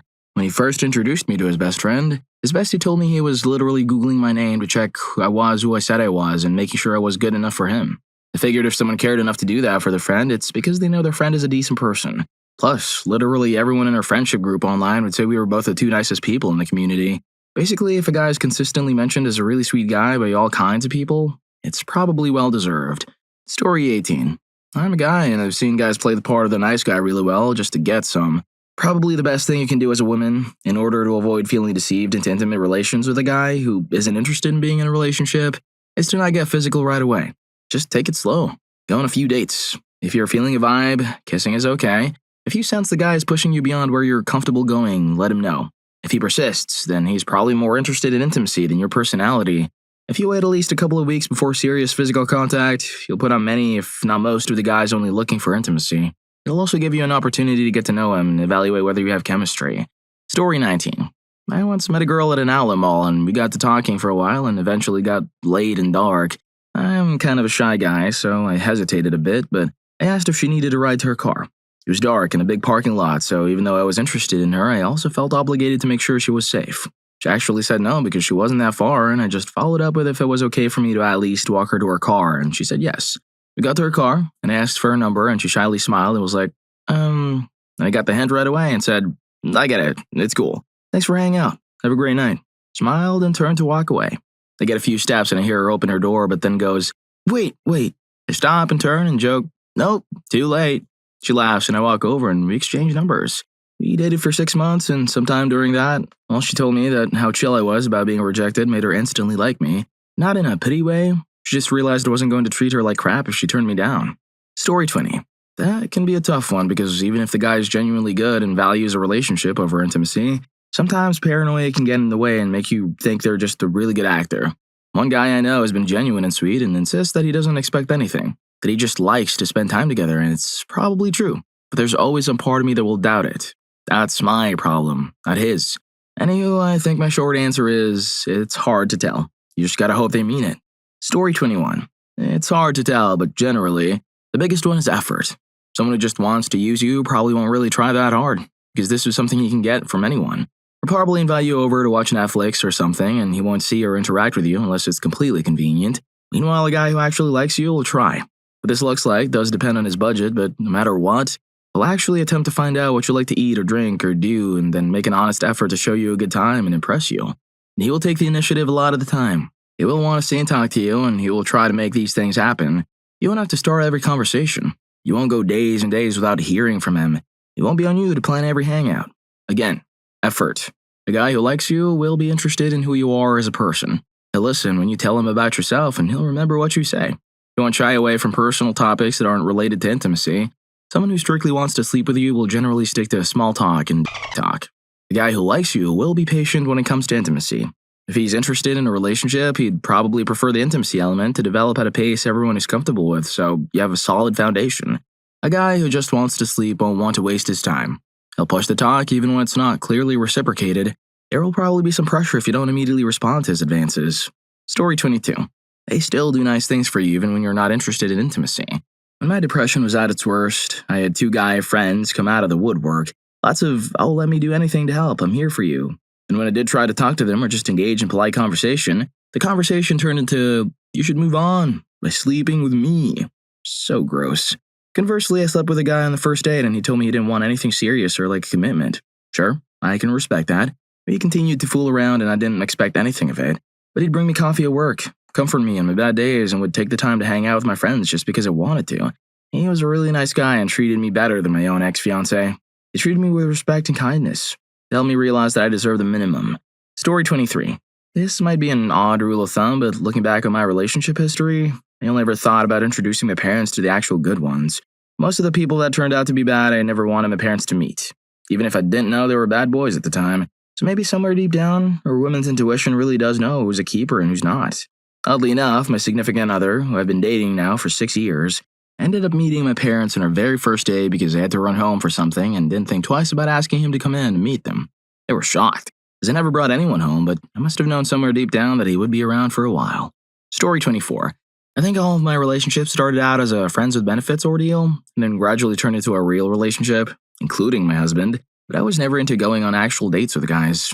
That always seemed uncomfortable and awkward to me. I just got intoxicated and fooled around with guys I thought were hot and then kept hanging out with them after. Lol. I think they're the same as women. It's hard to have intimacy and spend a lot of time with someone without developing feelings. Usually after a few months, one or both would hook up with someone else and it would turn into the, "Whoa, I really don't want you to do that again" conversation, and voila, a relationship was born. Story 25. This is funny. It reminds me of Ali Wong's new stand-up routine where she says girls typically make a guy wait to have intimacy if they're genuinely interested in him. If not, they just want to use the guy for intimacy. I'd say the same. If you're really interested in the guy for a relationship, you make him wait a month or so. If you go out with him enough and watch him for his actions, you can tell if the guy's just going through the motions just to have intimacy with you, or if he's emotionally invested in you. I'd say typically a month is long enough to gauge whether you enjoy spending time with each other, and guys who are just trying to get some will probably either be sleeping with other girls or moving along by then. Also, it's no big deal if he sleeps with you. Just don't suddenly start acting any different after intimacy. Just think of it this way. Wouldn't you rather have found out early if some guy was just using you for intimacy? You get to cut the guy out early before you really get invested in him. Be smart, but don't be too afraid of getting hurt either. Learning to keep up hope and optimism while dealing with emotional disappointment is basically the point of dating. Well, if you're enjoying the video, don't forget to hit that subscribe and like button for more videos like this. Story 26. If he treats me like a normal human being and not a locked chest in a video game and or a math problem. That being said, sometimes you don't know until you sleep with them and they turn into complete schmucks. I had a close friend, completely ghosted me once we had intimacy. It was really bizarre and kind of crazy. A good tip to discern the latter. If they have a certain reputation or they treat you differently than others, it's a yellow flag and you should look a bit closer. Story 27. There are lots of genuinely good people who may just want to have intimacy. They aren't mutually exclusive. As a woman, and I believe myself to be genuinely good, I've gone to bars with the sole intention of having intimacy. This logic doesn't change just by switching genders. It's when people start using manipulation to reach their goals that things get shady. Story 28. Your question is vague, and if you want generic advice, just keep on scrolling through the numerous comments and what makes a good guy. A good guy is a subjective measure, so it's what works for you. That's why women struggle to leave cruel relationships, because somewhere in them they find a good guy. Don't overanalyze this because it has to work for you. You should feel comfortable with a guy, and most importantly, it should have fun and it should be easy. If it's a struggle, then walk. What's stopping you? Why are you worried about walking? If you're a good judge of character, you will get more good guys than bad, but that's because you judge character better and select more compatible matches. Not because there are more or less good or bad guys out there. Reality is, all guys will want to get some. If you didn't, then we would be gay and want to have intimacy with another dude. Your actual question is, how do I keep a guy? For that, you need to ask yourself, what do I actually bring to the table? Too many girls are just pretty and nothing more. Guys get bored of them and leave them, or cheat. And the answer to that is lead a fulfilling life. Have interests, be curious, confident, and genuine. If you're an interesting woman who is able to look after herself, you will be more appealing to guys. They will want to stick around. One final thing I would say, beware of the jealous guys that would prevent you from doing this. You need a person who will support you maturing as a human being, but at the same time be comfortable telling you that he doesn't like you seeing your ex, for example. For that, you need a guy who is confident and active and fulfilled himself. Story 29. My husband was the first guy I ever went on a real date with. On said date, it started raining while we were taking a walk outside, and he took off his jacket just to hold it over me. Before that, I thought real dates didn't actually happen anymore. He's always been the kindest and gentlest man I've ever had in my life. Never judges me or puts me down in any way. Even when guys are trying to act like they care, to have intimacy with you, they're terrible at it and end up saying or doing something degrading. Story 30. They take no for an answer. I don't mean outright rejection. I mean if we're on a date and for whatever reason I don't want to get into intimate times, tired, sick, wanting to go slow, etc., they react with empathy and act like we're a team. So if I say I have an early morning and need a good night's sleep, they happily drop me off at home knowing I literally have an early morning and they text to wish me luck or whatever. Or if I'm sick and just not feeling sexy, they respond by asking what makes me feel better when I'm sick and then follow through. Soup, movies, foot rubs. And if I simply want to take it slow, they come up with activities to spend time together, sans physical things. Basically respecting and acknowledging feelings is sexy. Story 31. One of the best tells for me when I met my boyfriend is that he took things aggravatingly slow for me. I had to make all the first moves, sitting closer and closer to him until he had no choice but to put his arm around me, first kiss, etc. I was actually afraid that he wasn't interested for a while, but he told me later that he was just so nervous around me and he usually wasn't around girls. A little bit farther into the relationship, and I was still suspicious, a result of lots of trust issues. It was the little things, like a lot of people have said, that made it evident. He wouldn't just say nice things or compliments, but he would actually do nice things, and usually guys who are faking being nice won't actually put in the effort to do things. They'll just schmooze with words. He would write little notes and stick them around my room, bring me a smoothie before class, drive me to class if I needed a ride, etc. Basically, actions speak much louder than words. Story 32. It's kind of the ultimate purpose of dating. Even Tim Tebow is looking to score eventually. I just plans for it to be on his wedding night.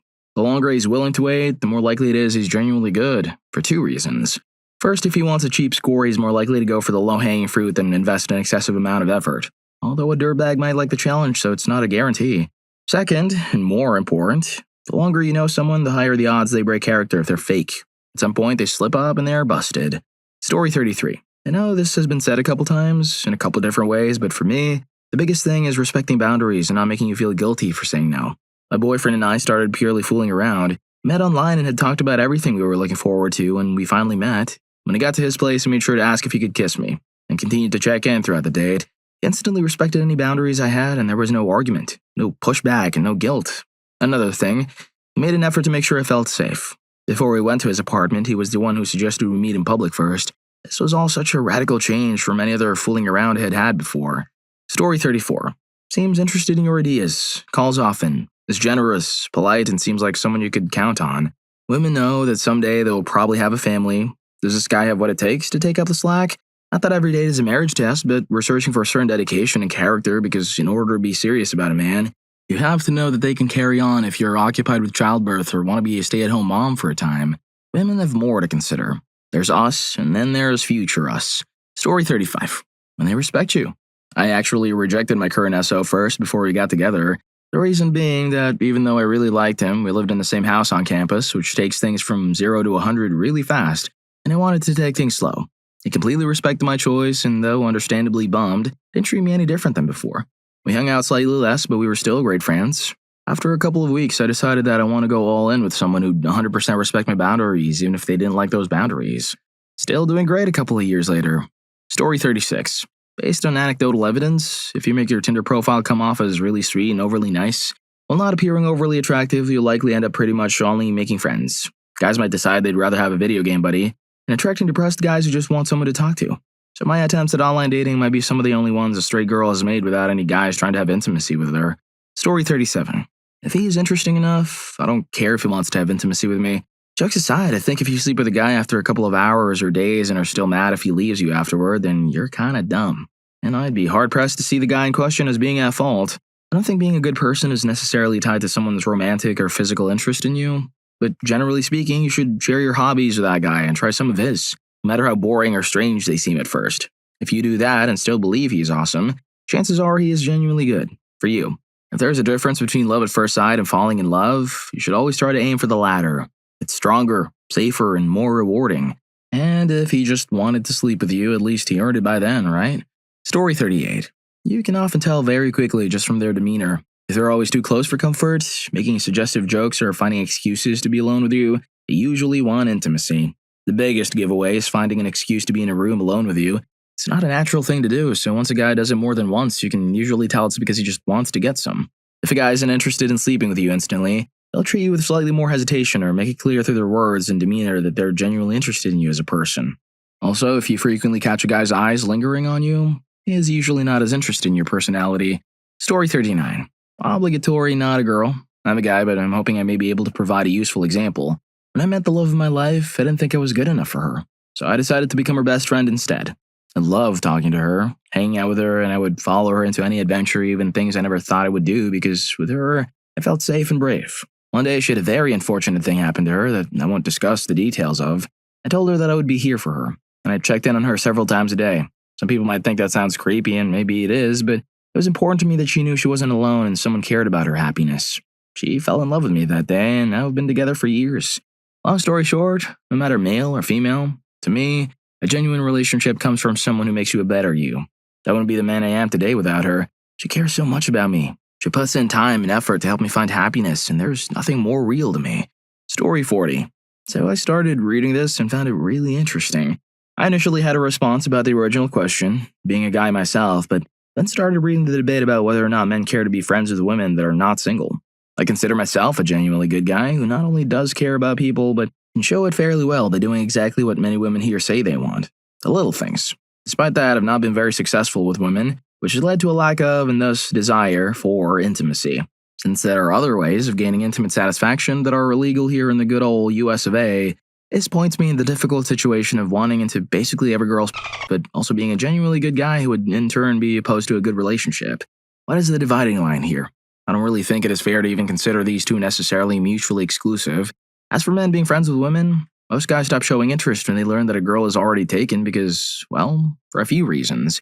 I think most guys see interaction with women as a potential partnership, intimate or otherwise, and as soon as that prospect is shattered, then the interaction becomes pointless. Not saying they should, but here's my example of doing the opposite. I've been friends with a girl for about a year and a half now that I really like and have been in a relationship since before I met her. When we originally started to become friends, I was just attracted to her physically and intrigued by the small pieces of her personality I saw through mutual friends. So I created conditions for us to become friends so I could learn more about her. My plan worked, and ultimately I found that I really genuinely liked her as a person. Problem being, she's still in a relationship. For me, this was a source of emotional distress, knowing that my feelings could never be requited and we would always see our relationship differently. This made the friendship more difficult for me, but not at all for her. So when I told her, it sort of led to a, you don't want to be friends with me just because I won't sleep with you sort of thing. Obviously, I did want to sleep with her, but it was about more than that. Long story short, being friends with girls when you're single can be a bad idea emotionally. Story 41. My boyfriend? After 10 minutes, I fell over nothing and went flying onto my stomach. We just met up, held me up, I laughed nervously, he then laughed. That was 8.5 years ago. He immediately made me laugh. Not once did he pry, push, or do anything to make me feel uncomfortable. We knew each other for a long time before things progressed, and it was all on my terms. Everything was consented to, and he helped me learn about myself before him and his needs. He was my first. Soppy, but I got lucky. He genuinely is a lovable, humble man. I found guys that just want intimacy will talk for 5 minutes and ask, flat out. They don't want conversation, whether deep or not. No thanks. Also, if they refuse to respect me, and that I'm not single, nor am I here to flirt or be flirted with. Story 42. It took a long time for me to learn, but it was so worth it. A good friend of mine would ask if I needed help with anything. For example, I didn't have a car at the time, so he would offer me rides to places and such. I never expected anything back in return. He also treated me like a normal human being. He asked about my interests and just generally talked like good friends. In the back of my mind, I always thought he'd try to ask for more, but he never did. And when I expressed that I was interested in someone else, he continued to treat me the same. When I would tell my other friends this, they would make jokes that he was gay or something. But when that relationship fizzled out, he continued to show me that same kindness. He wasn't mad that I ignored him for weeks, which was surprising. When we met up again, he asked how I was and such. We just picked right where we left off. He still never asked for anything more. It's when they treat you like equals when you know they're genuine. A lot of guys, in my experience, tend to put women on pedestals and treat them as though they're royalty. That's not always the way to a woman's heart. It places too much pressure on the woman to reciprocate, and if they don't, they're seen as shallow or selfish because, oh my god, he was such a great guy and treated you like a queen. Story 43. Hell if I know. Because apparently I freaking suck at telling the difference. If I'm actually not as naive as I think I am, he'll respect my boundaries about what I'm comfortable with and what he's comfortable with, what I want, what he wants, etc. He'll actively communicate with me about it, or anything. I'm more than willing to talk about anything if I'm with somebody that I'm amicable with and see going further. It's passive versus active, really. If someone respects you, they'll proactively invest in you. They won't sweep stuff under the rug, have to be told 10 times, and still forget about things that are important to you or make half-meant attempts and empty promises. They won't push for it when they know they're trampling all over your comfort level or put up a fuss and whine and pout and get mad when you talk about safe intimacy and testing. If someone cares for you, they will work with you. If the dude really cares about you, I don't think that's such a crazy concept, is it? I don't have a problem if guys want to get I have a problem if guys want to get with me and just use me for intimacy. Intimacy means more to me than that, but that's just me and what I'm comfortable with. It'd be unfair and stupid of me to think otherwise. I just know myself well enough to know that I'm not a casual intimacy type of woman. If a guy I know or am with or talking with is and wants to have intimacy with me, it's up to me to communicate to them that I'm not into casual intimacy. And hopefully, we'll peacefully go our separate ways, because I respect that about them. Ultimately, it all comes down to mutual respect. Story 44. You have really good boundaries and are honest with yourself and him about what you're looking for. Genuinely ask what he's looking for, then listen to and accept his response. Most guys just send pretty clear signals that they have no interest in committing beyond having a good time. But women don't like to hear it and convince themselves otherwise. I was very much in love with someone I was dating, only to realize that this was the case. And I'm an outlier who actually recognized this when my needs weren't being met and accepted it when he said he really just wanted to have fun. Which, for the record, he was a genuinely good guy. He meant monogamy, just not real love or full trust, or dependability, or true partnership, or this is it kind of relationship. The hardest thing I ever did was to walk away because what I wanted to do was just keep having fun, having intimacy, being in love with them and let the discrepancy between our expectations grow until it exploded into fiery hatred. So yeah, you know when you know yourself and you can be honest with both of you. I feel like it's a cop-out to say that men are not genuinely good for wanting to have intimacy with a girl. Isn't that literally what drives our species forward? My experiences were in my early 20s when I was not super interested in serious relationships and mostly interested in casual intimacy. So I don't have a lot of experience waiting on that front to be sure a guy had pure intentions in my heart and soul before getting down. I met my now SO at 24. We met at a club and I immediately took him home because I wanted to have intimacy with him. 2 months later, I told him point blank that while what we were doing was super fun, I was looking for a serious relationship. And if that wasn't something he was interested in, then we should end it. I was prepared to let him go if he wasn't in for it for the long haul. 5 years later and 5 months pregnant. Man, I'm glad I took his bum home that night. Women. What's the main difference you see between the guys who get the girls and the guys who don't? These observations are for both men and women. I've seen the following in both who are unsuccessful. I use the general you here. Not putting yourself in a position to meet anyone. I'm super introverted, so I get it, but if your whole life is sleep, work, gym, TV, sleep, you're not going to get anywhere. Not taking care of yourself. Bad hygiene, sloppy appearance, etc. Wanting qualities in a partner that you yourself cannot match. Like wanting the ambitious doctor when you're lazy and underemployed. Wanting a sexy, fit person when you're obese. Being desperate. Every date you do get, you pin all your hopes and dreams upon them. You stifle your personality in an attempt to get a significant other. You become clingy and or move too fast or scaring them away. Having one-itis. Sort of like above. Fixating on a person in your friend group or an acquaintance and becoming obsessed with them. This leads to fruitless, unrequited crushes. I suspect people who do this a lot are scared of intimacy and use their crushes as a way to avoid real relationships, anger, or entitlement issues. Basically, taking rejection terribly. Rejection sucks, but resist sending that DM calling someone a witch or a schmuck if they won't go out with you. You're only confirming their decision to reject you as the correct one. Becoming angry at your preferred gender and painting them all with the same brush. After a run of bad luck, it's easy to be like, men are pigs or women are shallow schmucks, but this bitterness is unfair and holding you back. Story 2. I haven't seen it yet, so only talking to women when they have romantic intentions or goals already set. I see a bunch of dudes fail because they only talk to a select few girls with a specific end goal in mind. So often they fail to learn anything about the person and focus on selling themselves and jumping straight into bed. Just relax. If you talk to 10 girls like normal human beings, you might find a spark with one of them. but if you limit yourself to the few girls you imagine to spark with, you'll be much less successful. It's okay to approach a girl you find attractive, but that shouldn't be the only time you talk to girls, or whatever group you're interested in. Story 3. They don't change their personality every time they're interested in someone. I've seen this countless times. A guy tries too hard to get a lady interested in him by changing how he acts, talks, and his interests to bait her in. If it doesn't work, they get upset. Just be a decent human being and true to your good personality. Be confident in what you enjoy. Maybe you enjoy MTG and vlog about it, and she doesn't know what that is and think it's stupid. Who cares? Don't act like you think it's stupid because she does. You might just vibe on something else.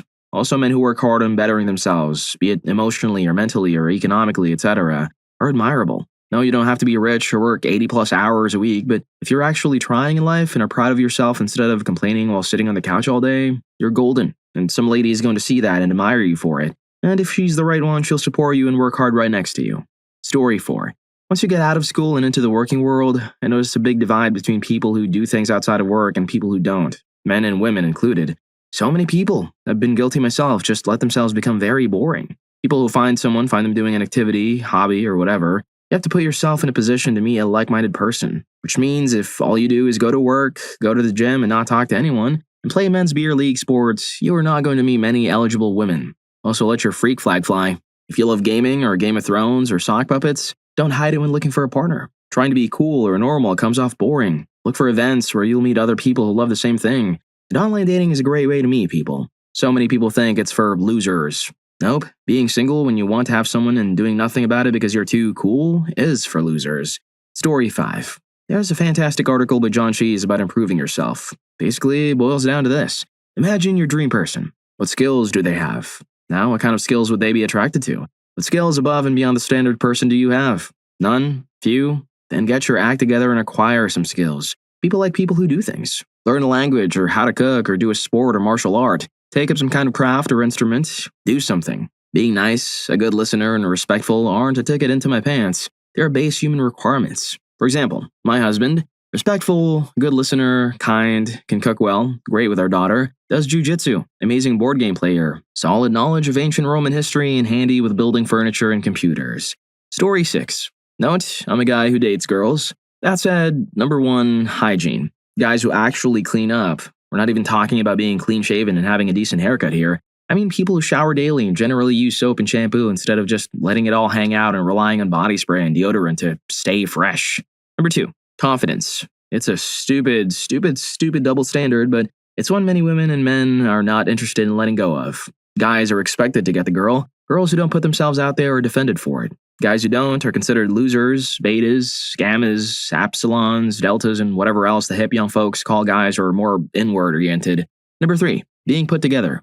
For example, is the interior of your car clean? Do you dress like you dress yourself or like your mom dresses you?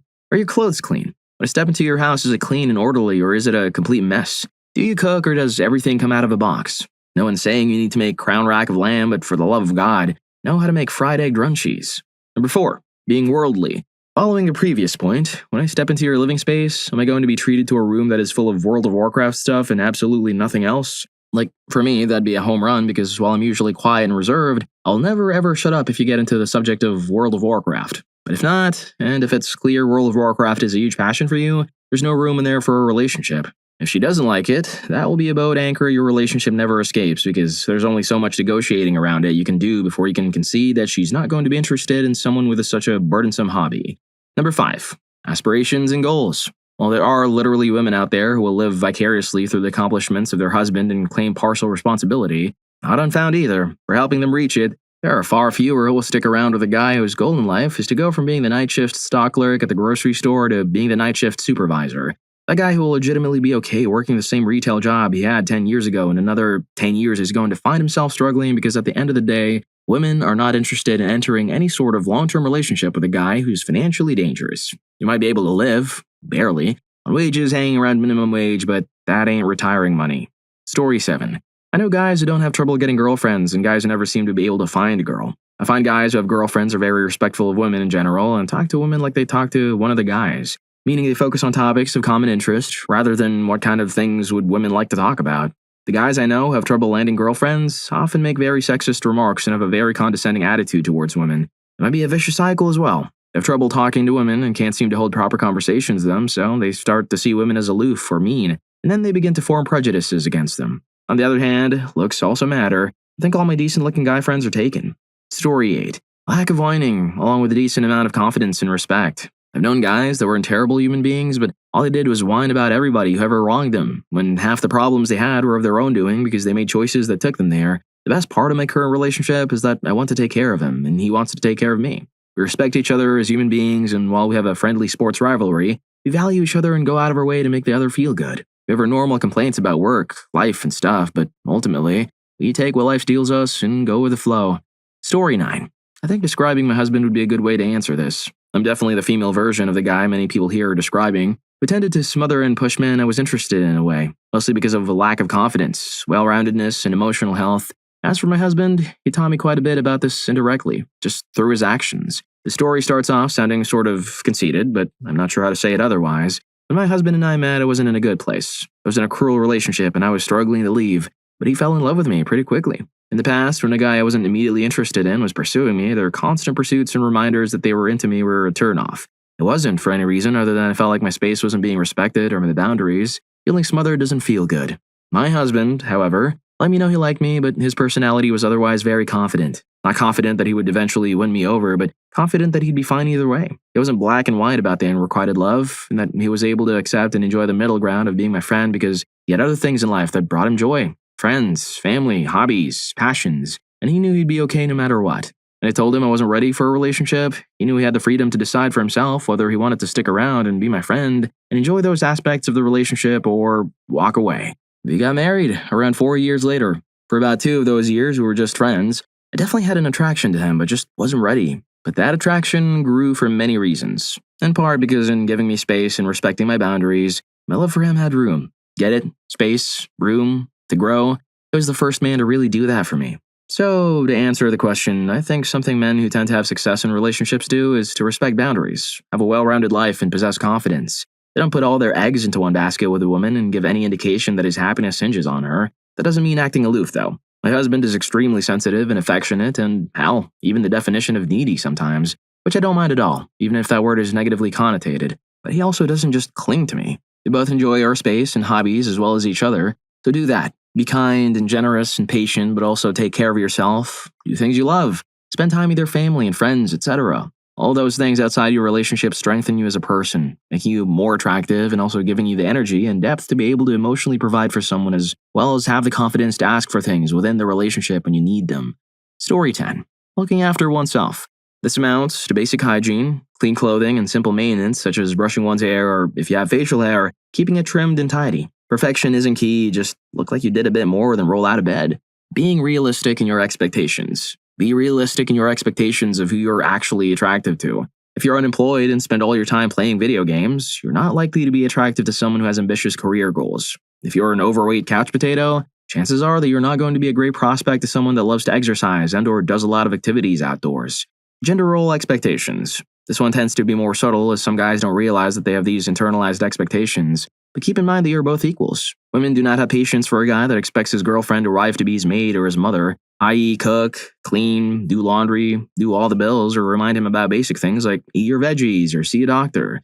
Addendum. There's a difference between choosing to do these things and avoiding doing them because it's someone else's job. Women tend to prefer a guy who is secure in his masculinity and comfortable splitting chores. It's not emasculating to do laundry or help with dinner, nor for her to do more of the work outside if you're not really into yard work. Arrogance. It's one thing to be confident, but cockiness tends to drive women away. Men that think they're God's gift to women or view them as conquests are usually looked down upon. Nice guys. Going on about the friend zone or a girl leading you on because she was nice to you is a surefire way to ensure nobody wants to be with you. Guys that have this view, that we owe men intimacy simply by virtue of a guy being nice, are a huge turnoff. Women are allowed to turn down a date simply because they're not interested. They don't owe anyone a chance. I'm a nice person. Nice is boring. What else do you have to offer? Shared hobbies, passion for a sport, artistic expression, etc. Also, for what it's worth, all of these tips apply to women as well, or to anyone regarding their preferred gender. Don't be a schmuck, don't be lazy, and be realistic in what you bring to the table. You're not owed love or intimacy from anyone. Story 11. I know most women aren't going to admit this, but typically, men with higher incomes get more women. I used to work at a sports bar where professional Giants baseball players would come in and they would have women swarming them. I know many women who brag about meeting doctors, lawyers, and how lucky they were. I know OkCupid did a study which showed a direct correlation between casual dating, dates, marriages, and income level in the online dating world. I feel like anyone, man or woman, who hasn't noticed this hasn't been paying attention enough. Story 12. The main thing I've noticed is that the clearly desperate ones don't get the girls, while the least desperate ones get the most girls. How do we tell if he's desperate? The main thing that is the desperate one asks how many girls, and as soon as one rejects them, they move on to another. This makes it very, very clear that he doesn't care which girl dates him, just as long as one does. Anyone will do. And very few girls want to be just anyone to their boyfriend. Women don't want to feel we've been settled for. Thus, these desperate males are extremely unattractive. Story 13. Asking out girls you don't know or barely know. They're making it obvious you're asking them out for their looks, not their personality. I knew a guy called Richard who did both these things. He used to go to the same club every Friday. It was as desperate as it gets. Every week, he would ask out a different girl, and every week he'd get rejected. As soon as one rejected him, he'd try the next. He started off with the attractive girls, and as they rejected him, he moved on to the average girls, and finally, the obese girls. This made it even more obvious, especially to the average and obese girls, that he was only willing to settle for them because the girls he really wanted would not have him. He also made no effort to actually get to know the girls before asking them out. He would go up to a girl he'd never even spoken to and say, "Will you go out with me?" And when he got rejected, he wouldn't take it with a good grace. He'd storm off in a huff. And that's another problem. If a man gets aggressive or violent at being rejected, or if he gets very pushy and won't take no for an answer, other women will take this as a warning and won't want anything to do with him. Whereas if he's nice about it and accepts the rejection, she might think, well, he's not right for me, but he'd be great for my friend. I'll set them up. Or she might become friends with him, and he might get introduced to more women that way. Having female friends is a good thing in a man. It lets me know that the women who know him think he's safe and nice, and that he probably likes women as more than just a wet hole. If a man has no female friends, I'd worry he may be either a very sexist MRA or POA type, maybe dangerous because maybe other women are avoiding him, or he may be just weird. And if he has no female friends, he may not know how to behave around women and may do something inappropriate.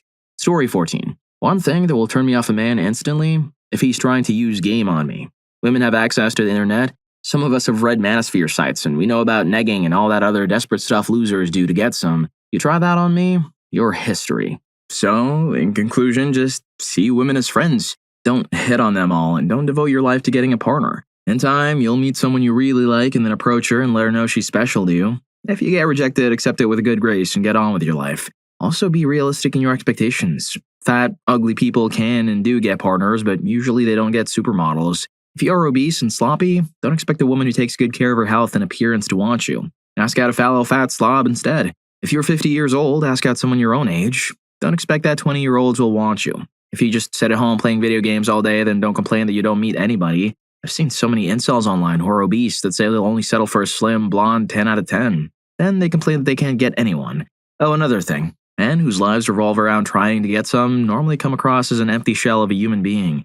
For many of them, their only interest is the gym, and even then, not for its own sake, but only because they think it'll help them get some.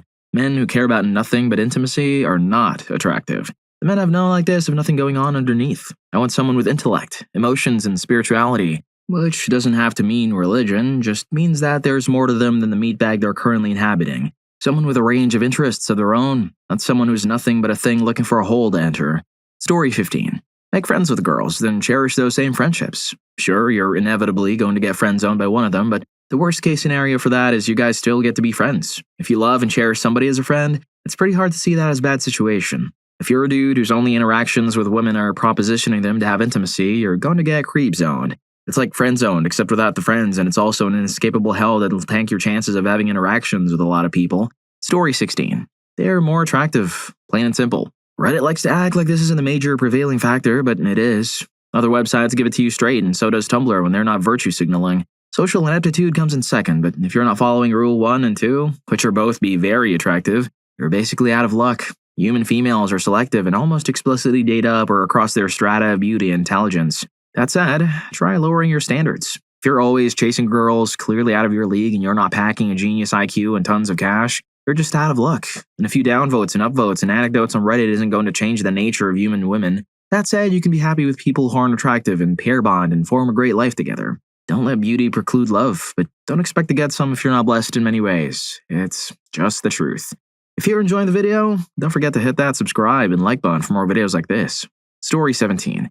I've seen guy friends lock in and pursue ladies that were either uninterested or unachievable for really long periods of time. Like, I don't know, there's this narrative about the friend zone, but it's not that the lady friend zoned them. It's literally that the guy's literally orbiting themselves around. Like, she's clearly not interested and already said no, so he's basically a schmuck who's making her more and more uncomfortable around him over time. And the victim complex the guy has about it is just the weirdest thing. So one thing any guy can do is to spend less time pursuing individuals who aren't interested, of hanging out with guys that would have dated right then and there if they weren't swooning over someone who wasn't going to reciprocate. Other advice? Use Tinder or OkCupid. I can't emphasize this enough. You don't go door to door handling your resumes in person anymore. It's weird. Same with dating. Don't holler at me in the streets. Find me online. Also, the same thing with finding a job. Networking is important. Networking is about finding real relationships. Friends, coworkers, not dates. But like jobs, your network can sometimes get you a better job or date than the dating app. If you're not getting enough dates, you can't afford to try only one app or not networking. Also, networking doesn't mean pestering people for dates. It means forming natural relationships that can become dates or become, hey, my friend is single. You'd be surprised at how many people complain about being single but put zero effort into making connections possible, for the chance of ruining them, of course. Don't be afraid of rejection. Rejection is awesome. It's a chance to move on to someone new. Also, don't be a creeper. Don't be afraid to be single. Don't have stupid perspectives on women. If it's a roleplay fantasy, that's one thing, but if you genuinely believe women should be property or something stupid like that, then stay single forever. SJW YouTubers can distort your idea of what positive male masculinity and positive feminism is supposed to be about by parading endlessly French people. Overindulging in their vernacular can be a more modern version of the go make me a sandwich type sexism. Only this time, it's just sexism under the guise of fake intellectualism. You will not appear smart to a woman. The red pill isn't flawless dating advice, but it is very good birth control. Story 18. I think a huge difference in guys is between the ones who are doing something in life and the ones who are content to stay the same. I personally am very attracted to a guy who's actively working on their career, education, or skills because motivation and dedication are really great qualities to have. I don't think I'm the only one who feels this way. There's honestly a huge noticeable difference between a guy who's going somewhere and a guy who isn't, and usually the nowheres end up less successful than the somewheres. Story 19. Being a decent person with emotional stability is a huge one. I'm a painfully awkward Michael Cera, possibly with Asperger's, but I've been in many romantic relationships since high school with girls most people consider cute. I'm not buff or handsome, I'm just a super dorky dude that's genuine and not creepy. Another thing is to always prove yourself. If you want to marry someone that's smart, you need to be educated. If you want to marry someone beautiful, you have to put in effort in how you dress. Sure, you may look like Kim Jong-un, but it's effort that matters. At the end of the day, most women will give you a chance so long as you're not creepy or a 500-pound slob. Story 20. Men who attract women tend to be fun, decently polite, have good hygiene. Men who don't tend to be rude, imposing, have questionable hygiene or worse.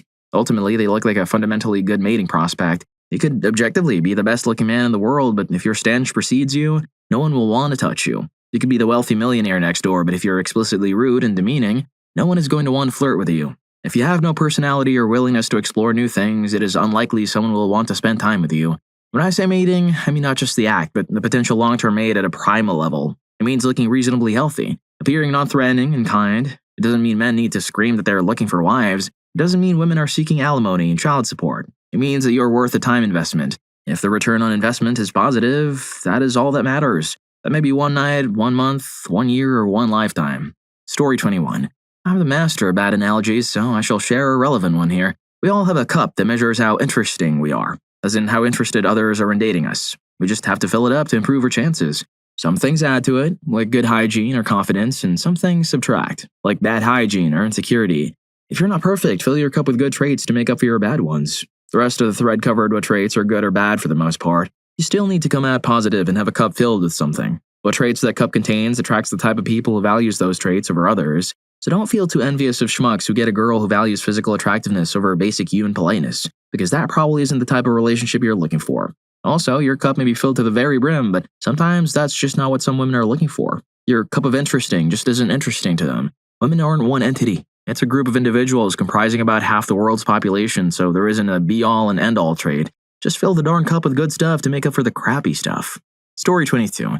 Bit late, but my take is, people have no self-awareness or self-analysis. They don't understand themselves or their motives, and so have no idea if they're moving in a healthy direction or not in any relationship they're in. Maybe they have unhealthy habits, or they have a lousy, obnoxious friend group, or a functional alcoholic. I don't know. I know a lot of people keep making the same mistakes in fun new ways for years and never stop to think about why. It's just if they feel something strongly, they go ahead and act on that feeling without necessarily even knowing what the feeling is. They never see patterns and often adopt lousy, blaming attitudes. If they do have success connecting with someone nice, their unrealistic expectations, self-destructive behavior, and defensiveness about every single aspect of their life drives that person away. Basically, go get some therapy. Explore the whys of your mind and behaviors. Story 23. I don't mean to sound like I'm coming from a bitter place, but let's face facts, everyone. It boils down to being attractive. I've seen dozens of girls approach my friend when he was just fooling around with us, a bunch of male friends acting the same.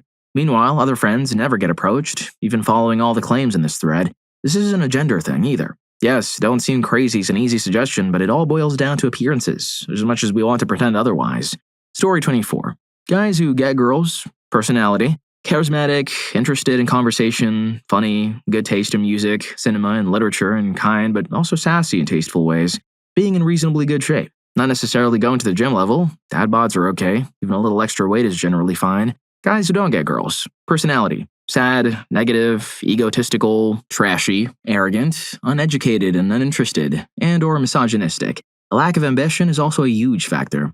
Being extreme in the size spectrum, either very skinny or very large. However, this seems to matter much less than personality and general character. Story 25. At least for me, the kind of men that I'm most attracted to are kind and forgiving, but not pushovers. Good listeners who also have a life and hobbies of their own. I think that is what keeps things interesting. I like to hike, and my current boyfriend will come with me once in a while, but his thing is having a nice yard and playing video games. He asks me about my day. I ask him about his. We both love food, so we cook a good meal, cuddle, and listen to podcasts. Some things together, some things separate. It seems to work out. I'm a 32-year-old straight female. Story 26. This is very broad and probably varies a lot by who you ask and their preference, but for myself, I think being generally well-spoken makes a big difference. You don't have to be a poet, but being able to put some nuance or at least cohesion to your thoughts is important for me. I think there are lots of people who struggle with this because, hey, communicating with other humans isn't actually as simple as it should be. However, I think being able to express yourself effectively shows some emotional intelligence and allows for the other person to understand you better. Story 27. This is the sort of question you actually don't want to ask women. They often say and act differently. The biggest factors are your physique or grooming. This gets you in the door, period. If you're overweight, obese, or scrawny, your prospects of getting intimate with someone go way down.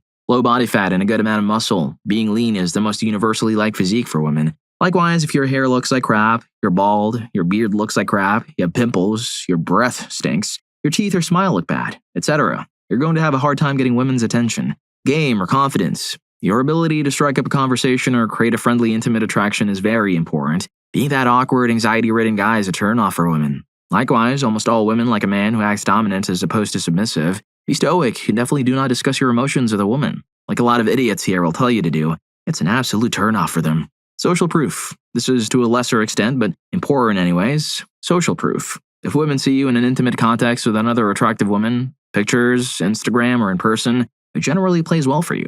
Likewise, if you're famous or rich, it'll help you out, though it's better not to rely on this since most people don't have this going for them.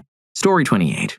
Guy here, but I've noticed a lot of single men are either too desperate or just go after someone unrealistic. For example, they go on a serial hunt and ask out as many girls as possible. First of all, a lot of girls make fun of guys like that and find it very unattractive. You have to move slowly and take your time with a potential girlfriend. Second of all, you've got to make sure you're realistic about your expectations. If you're an average to unattractive looking dude with an unkempt appearance and bad physique, then don't expect any hot girls to get in bed with you. Although if you're wealthy, then this would be an exception.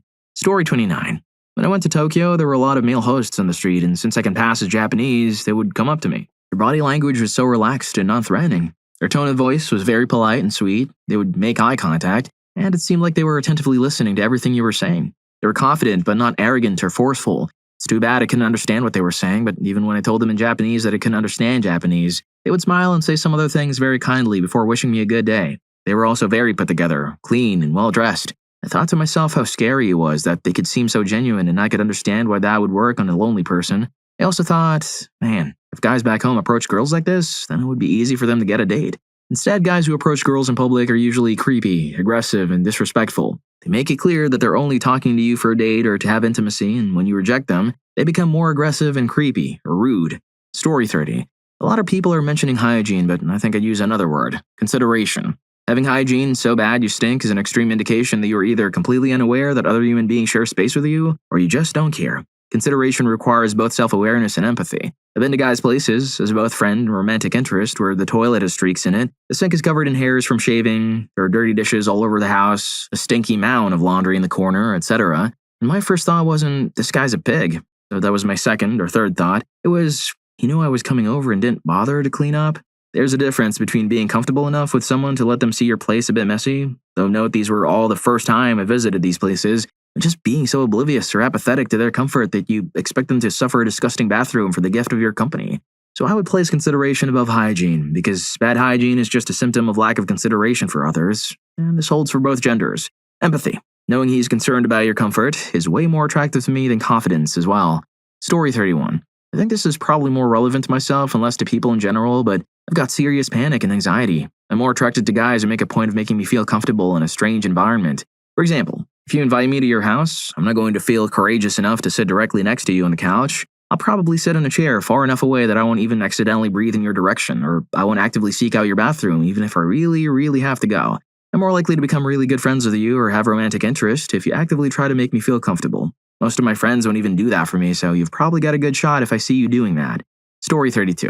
Legitimate confidence. Not feigned confidence, not mindless egotism, not declaring your intellectual prowess after years of social exclusion, not thinking you're superior to everyone else. Actual confidence that arises from healthy self-esteem built gradually over time through discipline and balance. Biologically, masculinity is a skill developed over time that shows women you're a better long-term mate.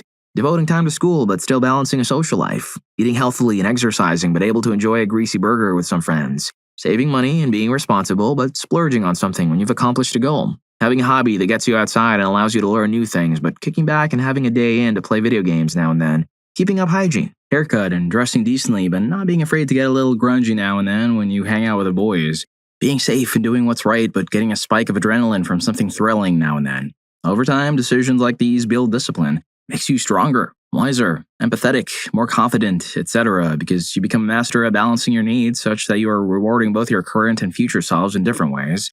So you can experience happiness at all stages of life rather than assuming it's only something that comes with youth and inevitably fades over time. The point is, there's a quote that says, confidence isn't hoping everyone will like you, it's not caring if someone doesn't, or something like that.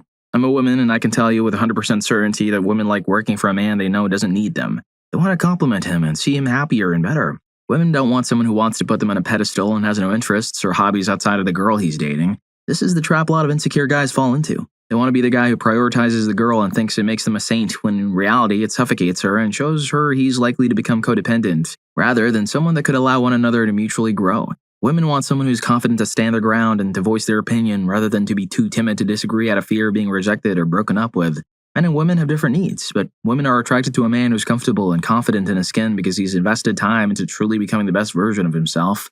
Story 33. Confidence. You don't have to be confident and super into yourself. My husband isn't, but project an image of confidence. The whole self-pitying, wah, nobody likes me, my life is so hard thing is not attractive. Certain types of girls might go for these men as a fixer-upper. I did with my ex-husband. I couldn't tolerate it anymore when after 5 years of whining about his weight, his job, his financial status, etc., I realized that my ex was never going to take actual steps towards bettering himself. Regardless of the financial and emotional support I gave, it was easier to have a victim complex and complain about things than to get off your butt and do something. You can have mental illness such as depression and still not fall into the victim category. Plenty of men do. If you have depression or anxiety but you actually do something about it, e.g. take meds or seek therapy, congratulations. Story 34. You know how some people are personable and when you meet them, you quickly feel as if you've known them forever? There are people in between who take time to warm up and sometimes they get the girl too. The people who have the hardest time seem to be the ones who think they're better, smarter, or whatever it is. They live in a high horse and don't really think anyone is good enough to hang out with them. I think it's just an attitude that perpetuates. The more they're alone, the less comfortable they feel being vulnerable with people. Story 35. This advice can be applied to both men and women. Engagement and communication. Be engaged with who you're actually dating. I don't mean engaged to be married, but engaged as in being willing to have conversations other than about the weather or cats. Have introspection and different perspectives and be able to adequately discuss and distinguish what you want versus what society demands of you. A significant other who can think outside of their own little world with the capacity to be open-minded, even if the point being presented to them is foreign, is a huge plus. Growth and hygiene. Ability to evolve, learn, grow, and adapt. Holy cow, take care of your teeth and overall hygiene. Nobody wants to play tonsil hockey with bad breath. Future and ambition. I don't care how nice you are, if you can hold the job down, if you're a social butterfly. If you want to keep collecting objects to put in storage because you might need it one day and you're afraid of talking about your own future, then there is no real future. This is why your girlfriends are always dumping you for no real reason other than them giving you the response, "This isn't working for me anymore." Story 36. I think people can usually tell if someone is ready to be in a new relationship. They start taking care of themselves, dressing well, looking healthier, smelling good, and working out, and they start being more available to socialize and do things with others. Those people are the ones who get the guy or girl because they make the effort to appeal to others. The ones who don't get the guy or girl are those who do nothing to change the situation. Story 37. Be interesting. Maybe you do lots of impressive and adventurous things. Maybe you know and can discuss a lot of interesting and fun topics. Be relatable and inclusive in your conversations. Also, be interested in people who are talking to you. Be confident. If you don't like you, why would she? Also, it just feels comforting to be around a person that knows who they are and what they like, a person that is comfortable and happy with themselves. Don't mirror a woman to appear interesting. You can be noticeably interested in her without pretending to be the same person as her. It's always transparent and it's very unsettling and annoying. Don't be too desperate. Being too clingy in the early stages or coming off as desperate can be very unattractive. I've always felt like these people want a girlfriend or want intimacy more than they want to spend time with me. Like, I just fill a role for them rather than feeling like I'm a person they're interested in spending time with and getting to know. Story 38. Guys who get the girls, if you're referring to a pickup place, are the smooth talkers. Well-groomed, funny, and charming with all the ladies. Most average guys who get a girlfriend in general get what's in their league as far as looks, interests, and socioeconomic status. Even jerks with poor hygiene and low economic status get girls. Otherwise, the population wouldn't be growing as fast. My sister has been single her whole life and is funny and educated, but very overweight, has heart disease and a couch potato, and wants a guy who has that yummy factor. You've got to be what you want to attract. Story 39. Here's something I've been saying for a long time, and it ties into the myth that women only like bad boys. If you're interested in someone, you must ask them out. Just being around and being nice to them doesn't do it, especially when you complain you've been put on the friend shelf. No, he didn't put you there. You put yourself there by behaving like a friend and not asking us out. In fact, when you do this, you're putting her on the friend shelf. The tie into the bad boy myth is because many of them are confident and have the courage to ask us out. If only bad boys ask us out, guess who we're going to date? Trust me when I say the overwhelming majority of women don't want bad boys. We want men who are nice to us. Well, if you like these stories, here's more. YouTube thinks you're going to love this. Catch you in that video.